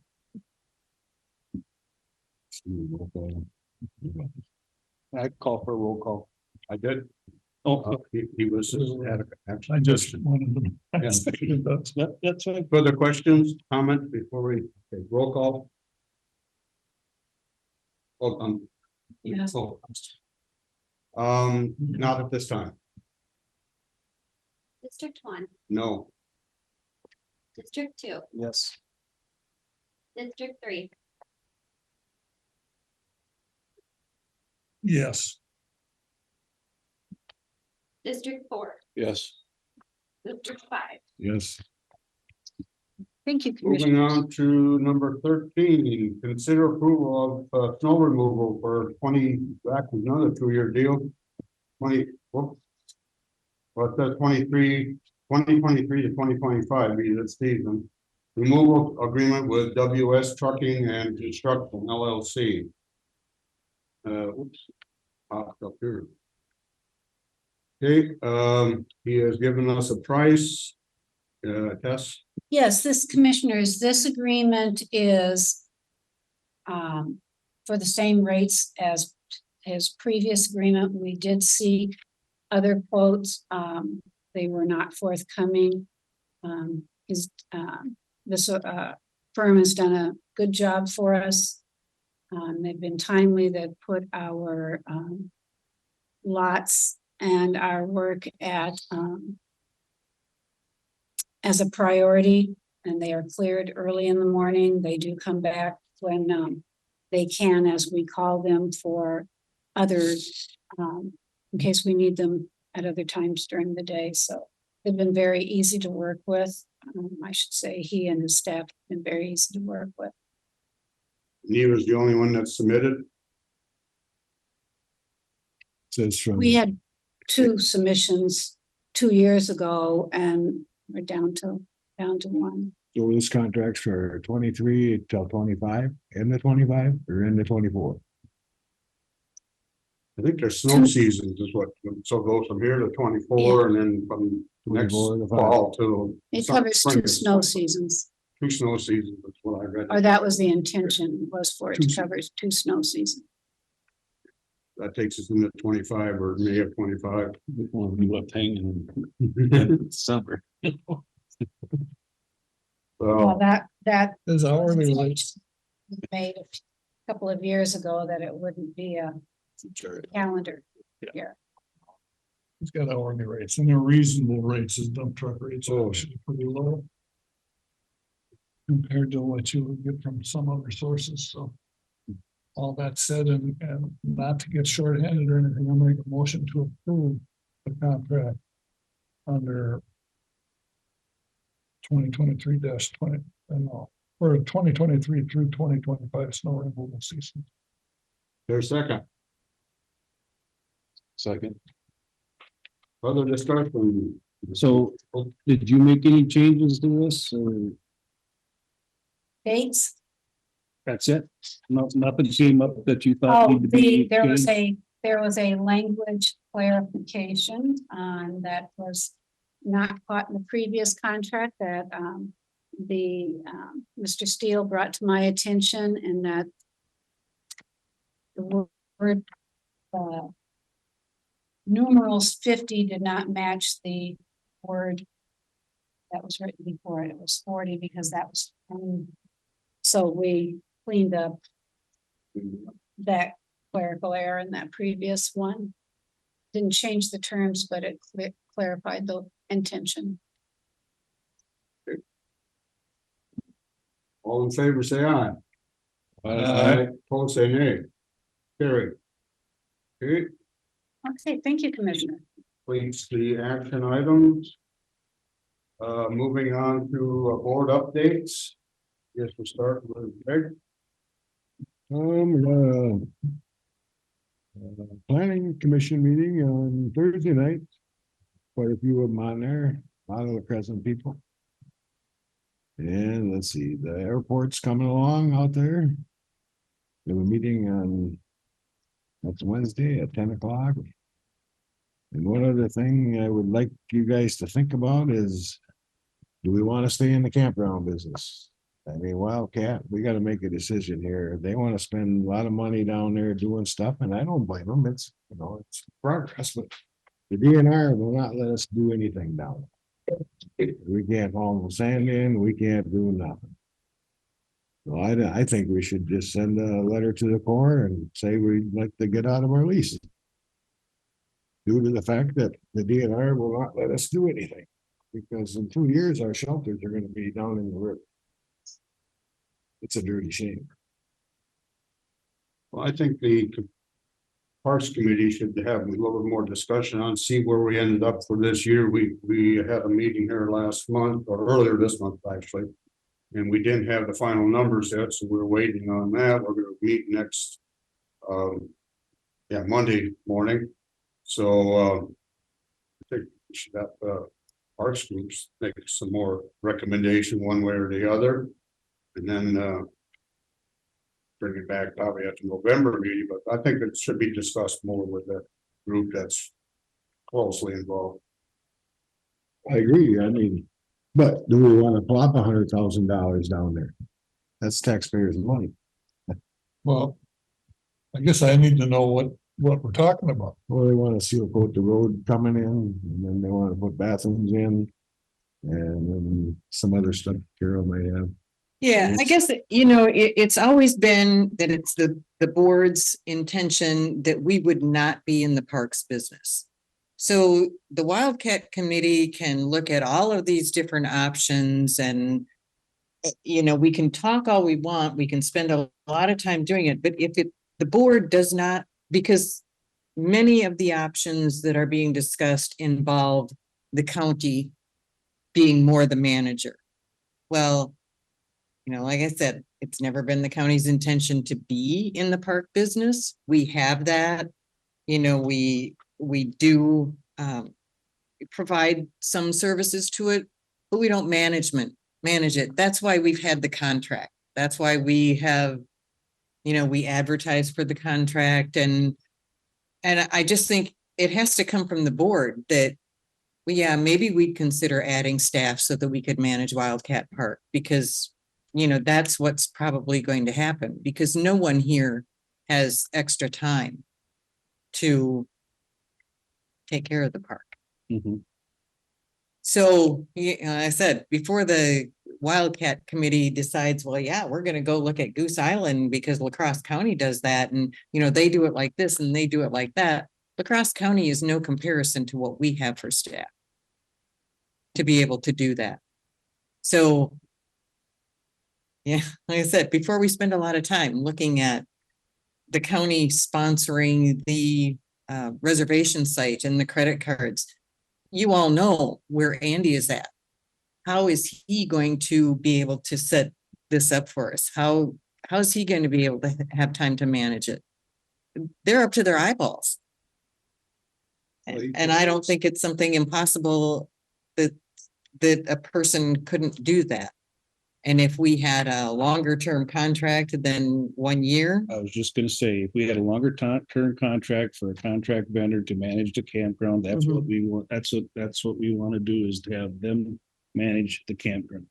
I mean, and you know, we could start doing that, requesting, or if, you know, if the current one wants to continue doing it, but have a longer term so they know, or if they don't, or, you know, advertise again for a contract, but a multiple year contract so that that can be done. I mean, no money that we take in down there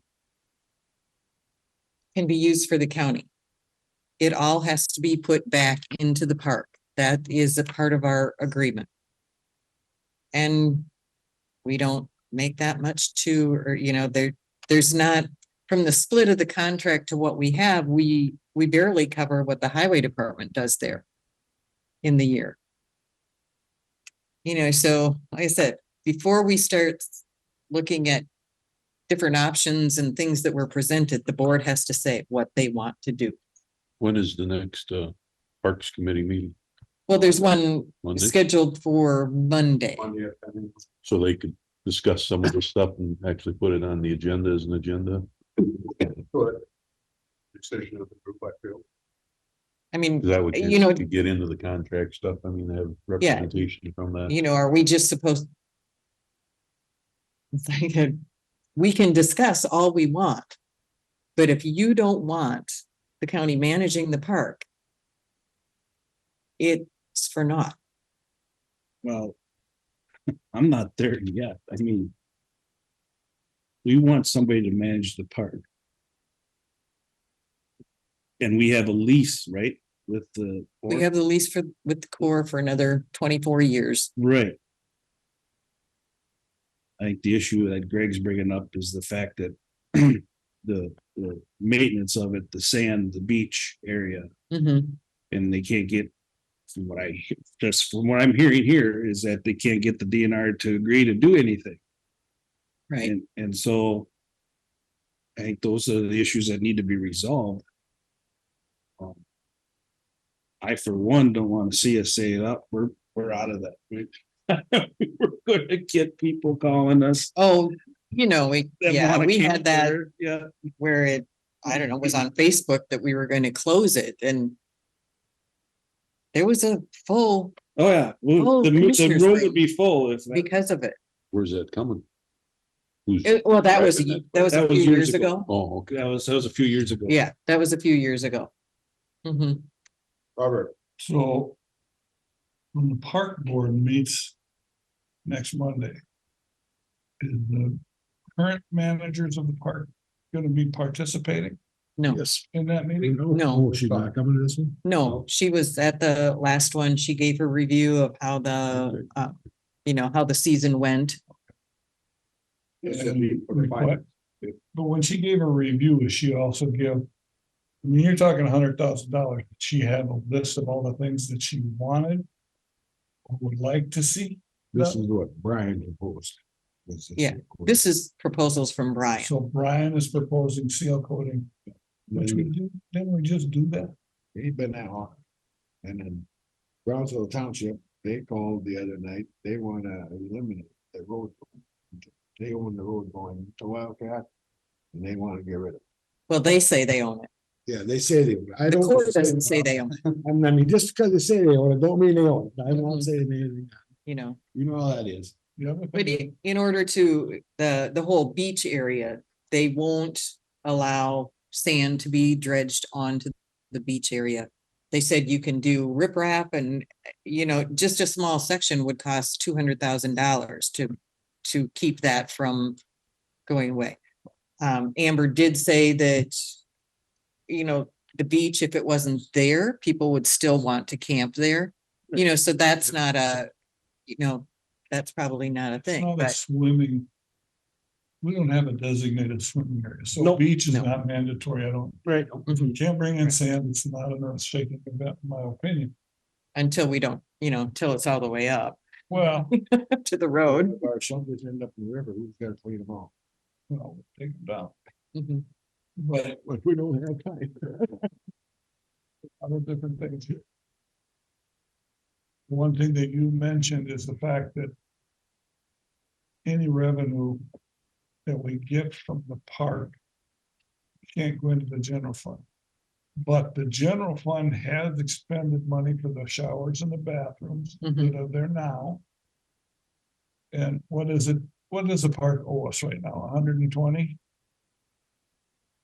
So if we That's how close much the park- general fund has invested, and each year whatever is left after, paying the highway department, and that reduces that amount. Right. So it's, So taxpayers' dollars have already been expended on the park. As far as I'm vehemently against the county taking it over and managing the park itself. Can't see that happen.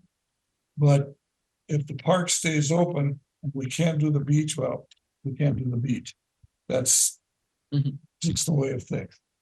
If the shelters are gonna, the shelters are fairly close to the water, but it'd be a couple of flood issues. Never know when the flood is gonna drop sand instead of take sand. Yeah.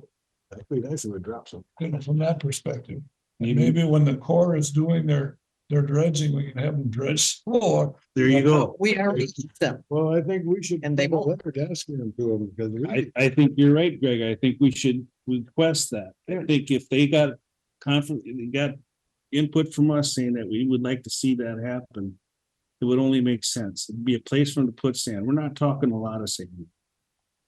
Only other thing is that we hope Mother Nature could bring us some sand here down the road. That usually clears it out. Mother Nature. Not unlikely, no, but I think a letter to the Corps asking that they give us some, some we could dredge do that sand at our towards next our week. beach. Next week's meeting, we could have that, and We Brian, could do that. We did ask so, because I remember when we had our walkthrough meeting down there this summer, and the one Corps man was there, and they did do some dredging in the area. The unfortunate thing is the small amount in their eyes wasn't worth them bringing, if they pumped it up to the big pit up there.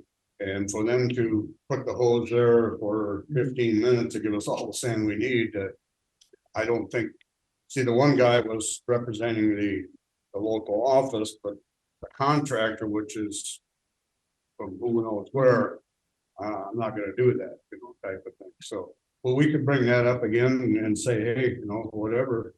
I mean, I think they were in contact with the DNR and the Corps, and that's who they basically said no. What DNR said, so many 250 linear feet or whatever, some odd goofy number they found in there, whatever. So, If that's the case, if we cannot get some resolution on the sand, is there monies available through the Corps to put the riprap along the no, shoreline? we gotta pay for it. we have to pay for it. We could check with DNRs and see what they got in their coffers for preservation things. Yeah, well, they might have some money. They do a lot of this work down on the Bengal, Rick's putting rip wrap in and stuff. So I don't know. They look at it. DNR will say that's a Corps project. We're fighting two entities and neither one wants to. They don't like each other. And here's the last question I got from the board is the manager that we had satisfied with the contract and what's going on, or was that part of the 100,000 that they want? I don't know where we're at. That was part of maybe we should look at having it done a different way. I didn't That basically came from the current contract holder. And that was a 1-year contract. It was a 1 year with So we really need with to the- know. with an option 2, So we don't depending on know. what we thought, we an don't option know to offer it again. Whether they're gonna be interested in that or not. We need to know I think they. if they're interested in renewing first to see some of these answers to some of these. Well, I think they're interested in renewing, but I think they're like you say, they'd want like a 3-year deal because they're gonna Well, set like up that. all this, credit cards and all that stuff. Yeah, it only makes Implementing that on their own is not gonna happen. Because it was like, well, that should probably be the county doing that. And I'm like, We don't need to be. we don't need to be in that business. Sounds So, like it needs to go back for some more at the next part. I mean, so is that what Started up to get some feelings. and do Yep, that. no, very good. I'm is not that what trying the to close Parks it. Committee should do is look to that All got direction? your own districts. You've all got taxpayers that are gonna be chewing on our butts, and I just wanted to bring it in front of you so you guys can think of it. Unfortunately, Brownsville's in money. Yeah. Well, that's the thing. It's an asset to the community down there. It's gas station, Mhm. bar, so. Somebody in Spring Grove, Oh, yeah. close to park, So we really do have to make sure that we Overall, cover all of it. And, you know, to me, the best way to do that is to keep it a contract and have it, you know, We Over want to here. wash our hands of it, let them run it. Have the Mhm. Parks Committee come back. We'll have with that good discussion next recommendation Monday. On the agenda. Anything more, Greg? No, I think that's all I got. Oh, Commissioners, Yes. yeah, mind if I jump in here for just a quick update on that conversation? I pulled over it now on the road, but just a little bit of history there. We met at Wildcat Park with the court and talked to them about dredging, putting sand on the beach and stuff. The core person we met with was open and willing to do that, assuming the contractor was willing to do that. When I met with the Army Corps permitting person along with the DNR, they said, nope, that's not possible. There's a 250 square foot exemption, but to get the permits from the DNR and the Corps to do anything more than that would not be approved by them. So that's where they got into the riprap, sheep piling, planting, plants such as willows or something that's going to keep the shoreline from eroding. So that's where that is at. And then there was something else that was talked about. I can't remember what the other things you mentioned that I could have provided an update on. But the Corps has been, the funding side. So we talked about funding too of, what funding is available from the Corps or the state to prevent erosion. And the best possibility is a funding that gets used. It's a multi-state funding for the Mississippi River, but really everything is geared toward protecting the barge traffic, the commercial traffic, and whatever our project would be would have to improve the navigability of the river for the barges. And the discussions I've had doesn't sound like our odds of getting funded are very good because, we're trying to prevent a little bit of a beach erosion. We're not doing anything that would make the channel deeper or it's going to cause a substantial improvement to how often they need to dredge the channel. So it wasn't looking that good as far as funding, but he did pursue that avenue with them as well as far as what funding options are there other than local money. So we can consider pursuing both of those farther, but right now neither funding or doing any sand on the shoreline is looking very promising. Hey, Brian?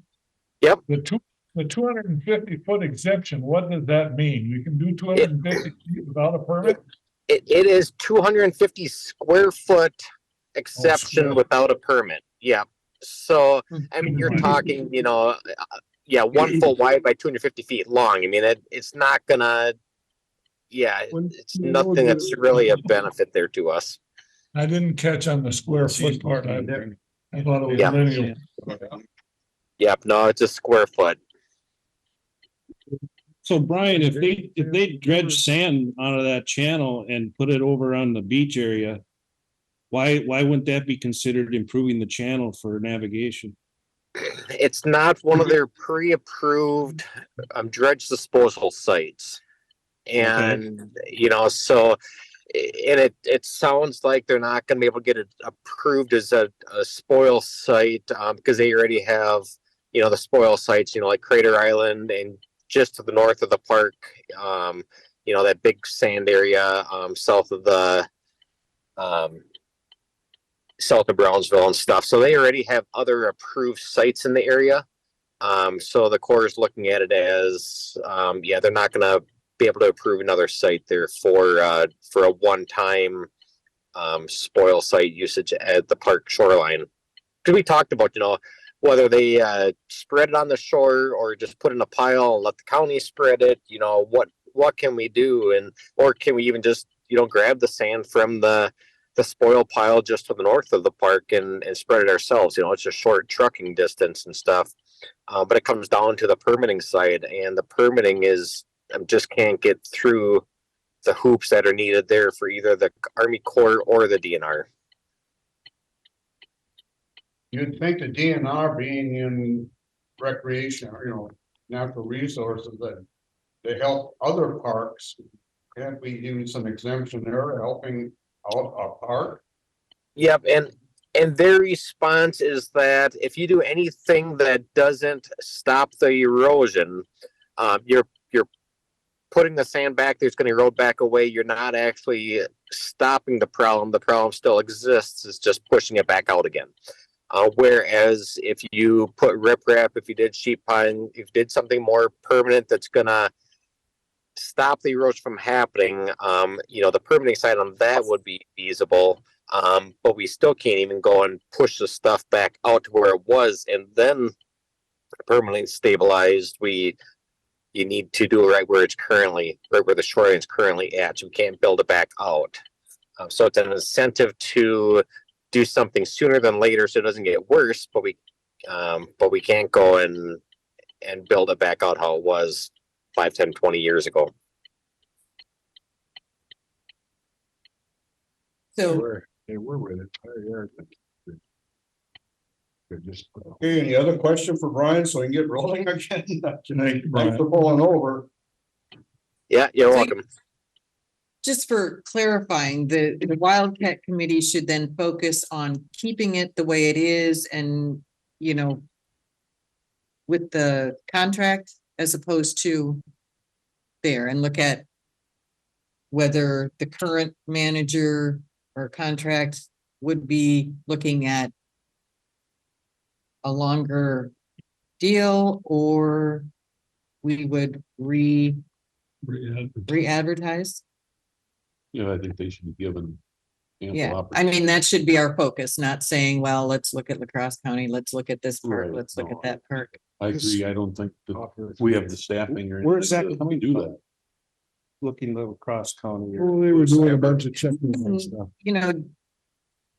For the fees a couple years ago, we looked to the different, campgrounds in the area, and Amber had been in contact with the Oh. Goose Island people on how they manage Get it. some rates. See what, how close they were with everybody else, pretty much. Mhm. Well, I definitely think we should be looking for a longer term contract next time. Well, right, to make it, To make it more feasible and more incentive for them to set up a Right. reservation, Right. online reservation. And all of these things that sound like are on the list are gonna happen in one season. yeah, in and work. the current contract runs from April 1st to October or September 30th, but it can be extended. Well, maybe it actually has to be looked at that it would run the entire year. So for the reservation system, for that kind of, that People kind are of stuff. making reservations now for next, Well, other- January 1st is typically when they start, there's other ones that get it. reservations. Ours is So, January. Hmm? This one's January. And there is. Yeah, so, is that something that we have to look at our contract to make sure that it accommodates what we need for the park? So, Look forward to what they bring back. Park there. We look forward to what they bring back. Brian is still here. I did want to ask about the leasing vehicles. Are we? Should we set up a meeting? Like a couple of commissioners with the departments that actually have leased vehicles and where we're at? I think we should. We discussed that in finance this Mhm. morning here, and we have, I believe 4 departments that have leased vehicles, No, there's at least just, more. I thought the highway, sheriff, public health, Public health, we have the fleet vehicles, we have zoning, solid waste, zoning has leased. a couple of leased vehicles. Assessors. So I No, think those are fleet department vehicles. They heads- are not the assessor's vehicles. They are for use, by- That's another department that uses them, right? they use them. whoever has control of the vehicles, I think there's that 4 or 5. I would suggest that we talk to somebody. It's, as we're taking a look at budgets, trying to fine tune our budgets, also looking at availability of vehicles. It's been an ongoing thing, especially the last year or so, where we promised a vehicle on such and such and they don't show up, and here's a new vehicle sitting over here or used vehicle that'd be adequate. that Mhm. doesn't cut the mustard, so. I mean, some departments, that's of course not feasible when you're looking for a police Yeah. interceptor. Yeah, I was gonna that- ask Brian, you wanna buy a used squad car or? No. Unlimited. The problem, my problem is that for SWAT cars, the manufacturer only opens their allocation dates for a short period of time. Last year, there was, I think GM or Chevy had a 1 week time period where you can put an order in their vehicles. Once you miss that window, you're out of luck. Until the next year. That's, Till next year. that's with the enterprise or that's with, That's every. that's just every. Enterprise is buying out the state bid for us. Basically, they're going to, same people we could be going to. I believe to buy the vehicles. And then So we're you paying go to them state interest. vehicle Buyer. Buy directly without enterprise involved. Absolutely, it's for the same price. Without, Bob here, is it? Up in North Cities. More than that, sound right? So, yeah. And right now they have the Durango is open, that's gonna close. They're guessing by mid-November at the latest. My concern, I just got the new quote from Enterprise. Which Bob, I guess, got his wish. We don't can do 2 cars next year because their interest rates are so high.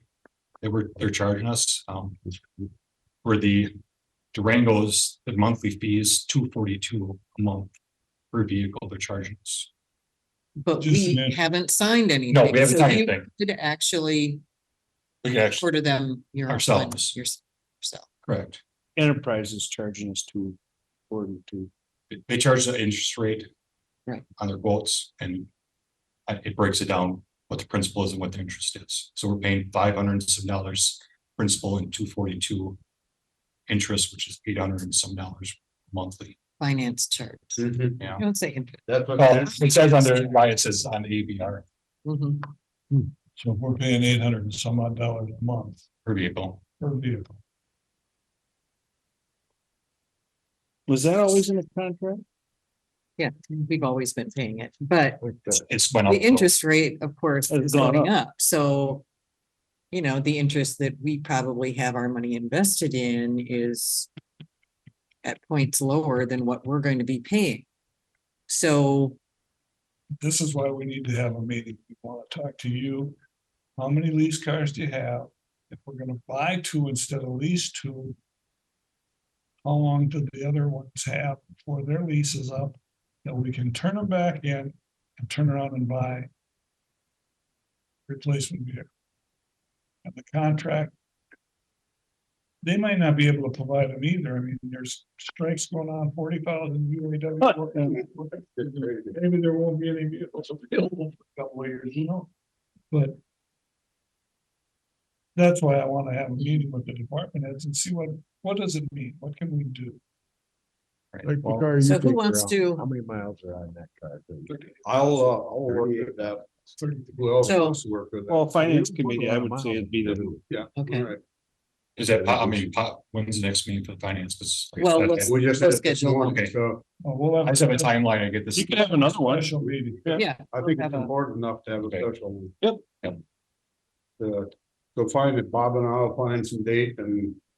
Get all, and if you could clarify who are leasing and like you said, assessor. using Yeah, some just let other- me know what dates work and I'll get something out. Let us know who's got leased vehicles versus whatever. Mhm. Thank you. Yeah, I think we should get. With this interest thing and the payment thing. I lean strongly towards owning, but, Well, we're gonna pay $800 out a month. Can't we buy a good used car for about a $400 or $500 payment? well. Well, that's some for a, are- that's for a police Some do. vehicle, you I know. mean, through the other departments, police would. Mhm. Right. Mhm. I think it's important stuff, so we'll set up some. Yeah. And I just wanted to, you know, it's another thing to bring forward because we talk about it and then we go this way and then we talk about it and we go this way and then. So we, you know, before we want to set our final budget and levy, we want to make sure that we have it. Because some of the budget planning that's in our finance was discussing. Setting aside Right. amounts for purchases, so Mhm. we don't wanna have that hit. But okay, we need a new whatever. we don't wanna get hit hard and say, okay, now we need to raise our budget 80,000 to buy something.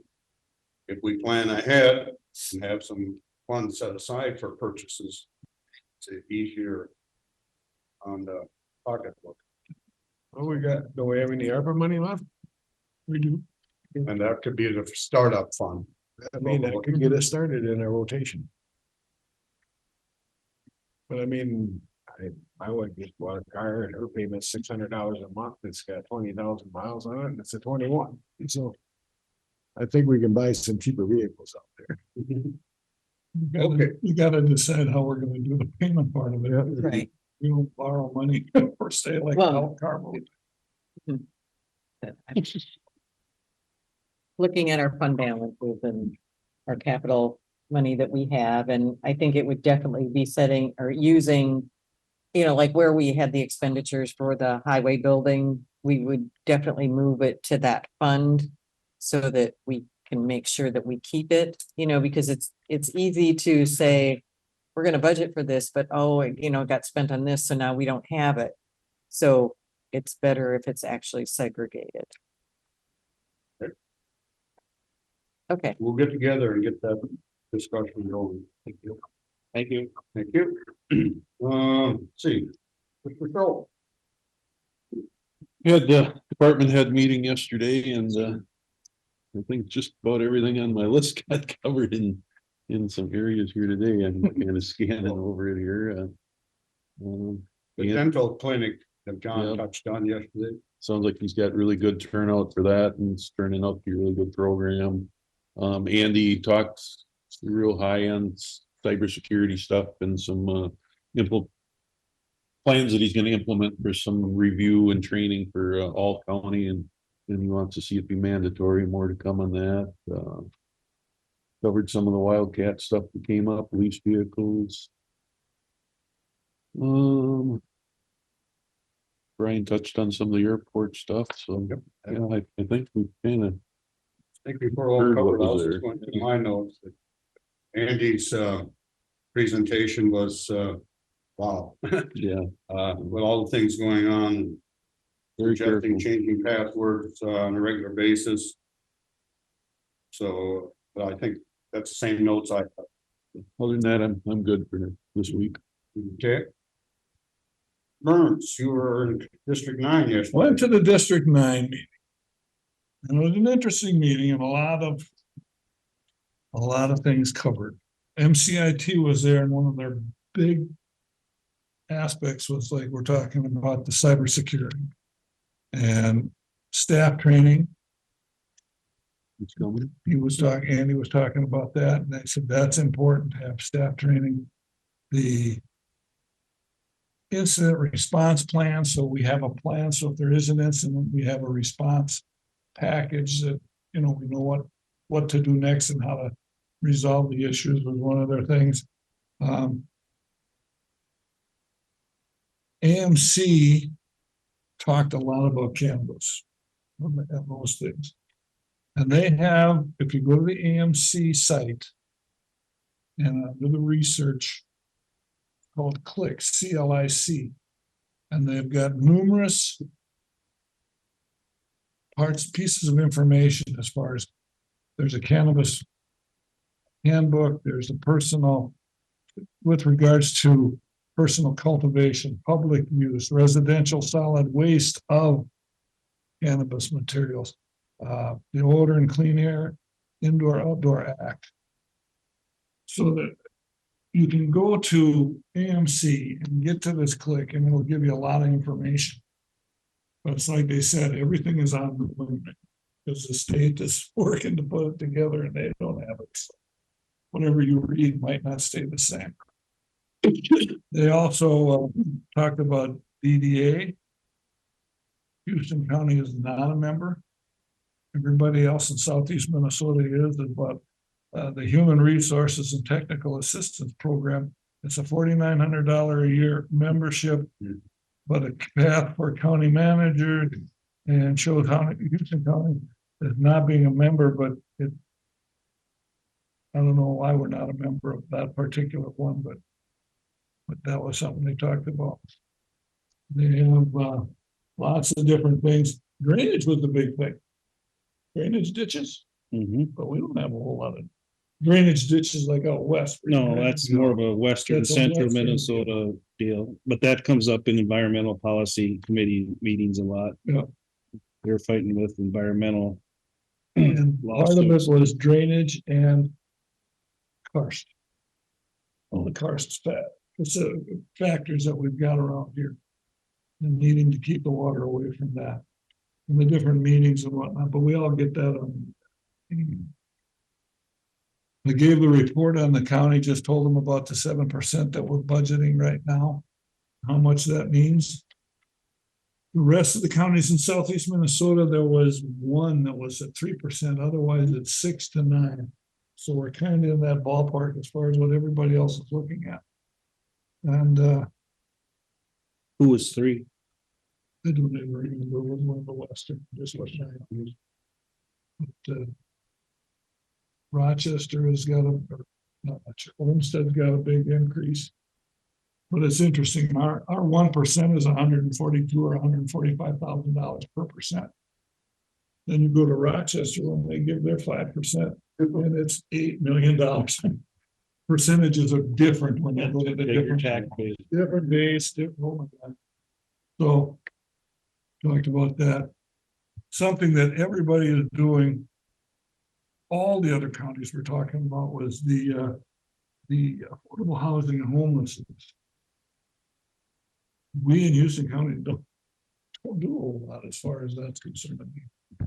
John's department has some, but you know, we send them across or whatnot. We don't have short-term housing. We don't have emergency housing as far as similar to what a lot of the other counties are doing. So I also told them that our Houston County Jail is the top priority. Do we stay open or closed?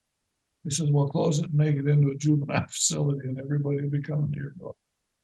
But we still got to afford to run the things. That's how come everybody's closing now. So anyways, it was an interesting meeting, lots of topics. And MCIT is concerned about cybersecurity. That's enough. So, Any other meetings then? no, that was all. Sure. Well, just to touch on what Bob said. We've had our jail discussion. So. And it's been budgeted, correct? I mean. So is there still an ongoing discussion on the status of it? We haven't voted yea or nay. I mean, it's in the budget, but the budget's Well- not finalized either. We talked about having a public. Meeting about it, a hearing, that was brought up, wasn't it, I believe? Are we still considering doing that, or? We should. Okay, well, we'll have to try to figure out a date to do that. Other than that, I don't have anything to report.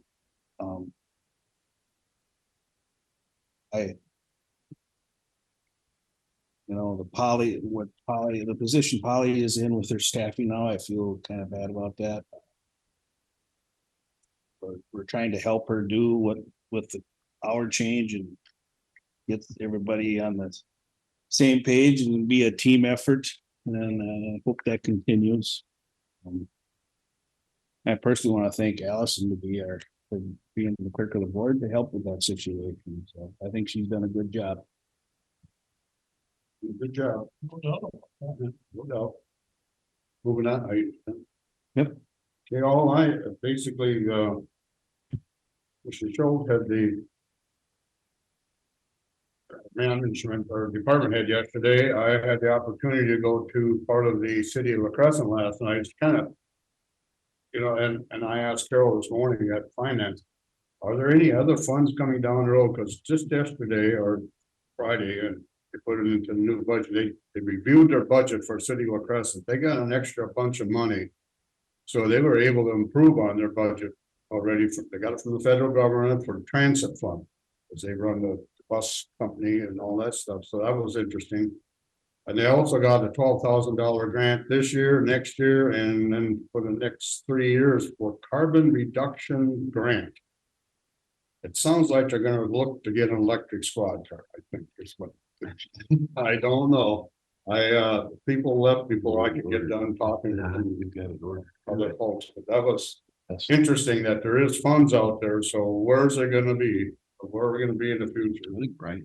Let's see what else I have here. That's about it. Covered the meeting yesterday, and so we're off for 2 weeks. We come back, the 5th Sunday. Go ahead. I forgot to mention one thing from the meeting yesterday. There's a lot of counties that are talking about collaborating on their dispatch centers. Yeah. I think And on the northern end of our district, there's 3 of them that are coming together to have one dispatch center. And then a backup dispatch center someplace else just in case. There's others that are already consolidated. Rochester is good. Rochester and Olmsted County are consolidating theirs for the city and the county. And some surrounding counties with them. We're looking at consolidating, so.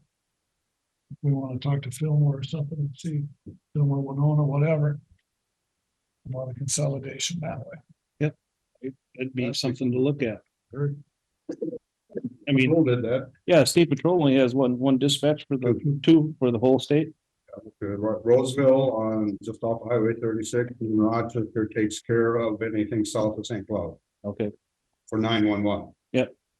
And so they're into that. Yeah, it's technology is helpful, but then also a concern when we got computers involved, I think. But yeah, that worked out.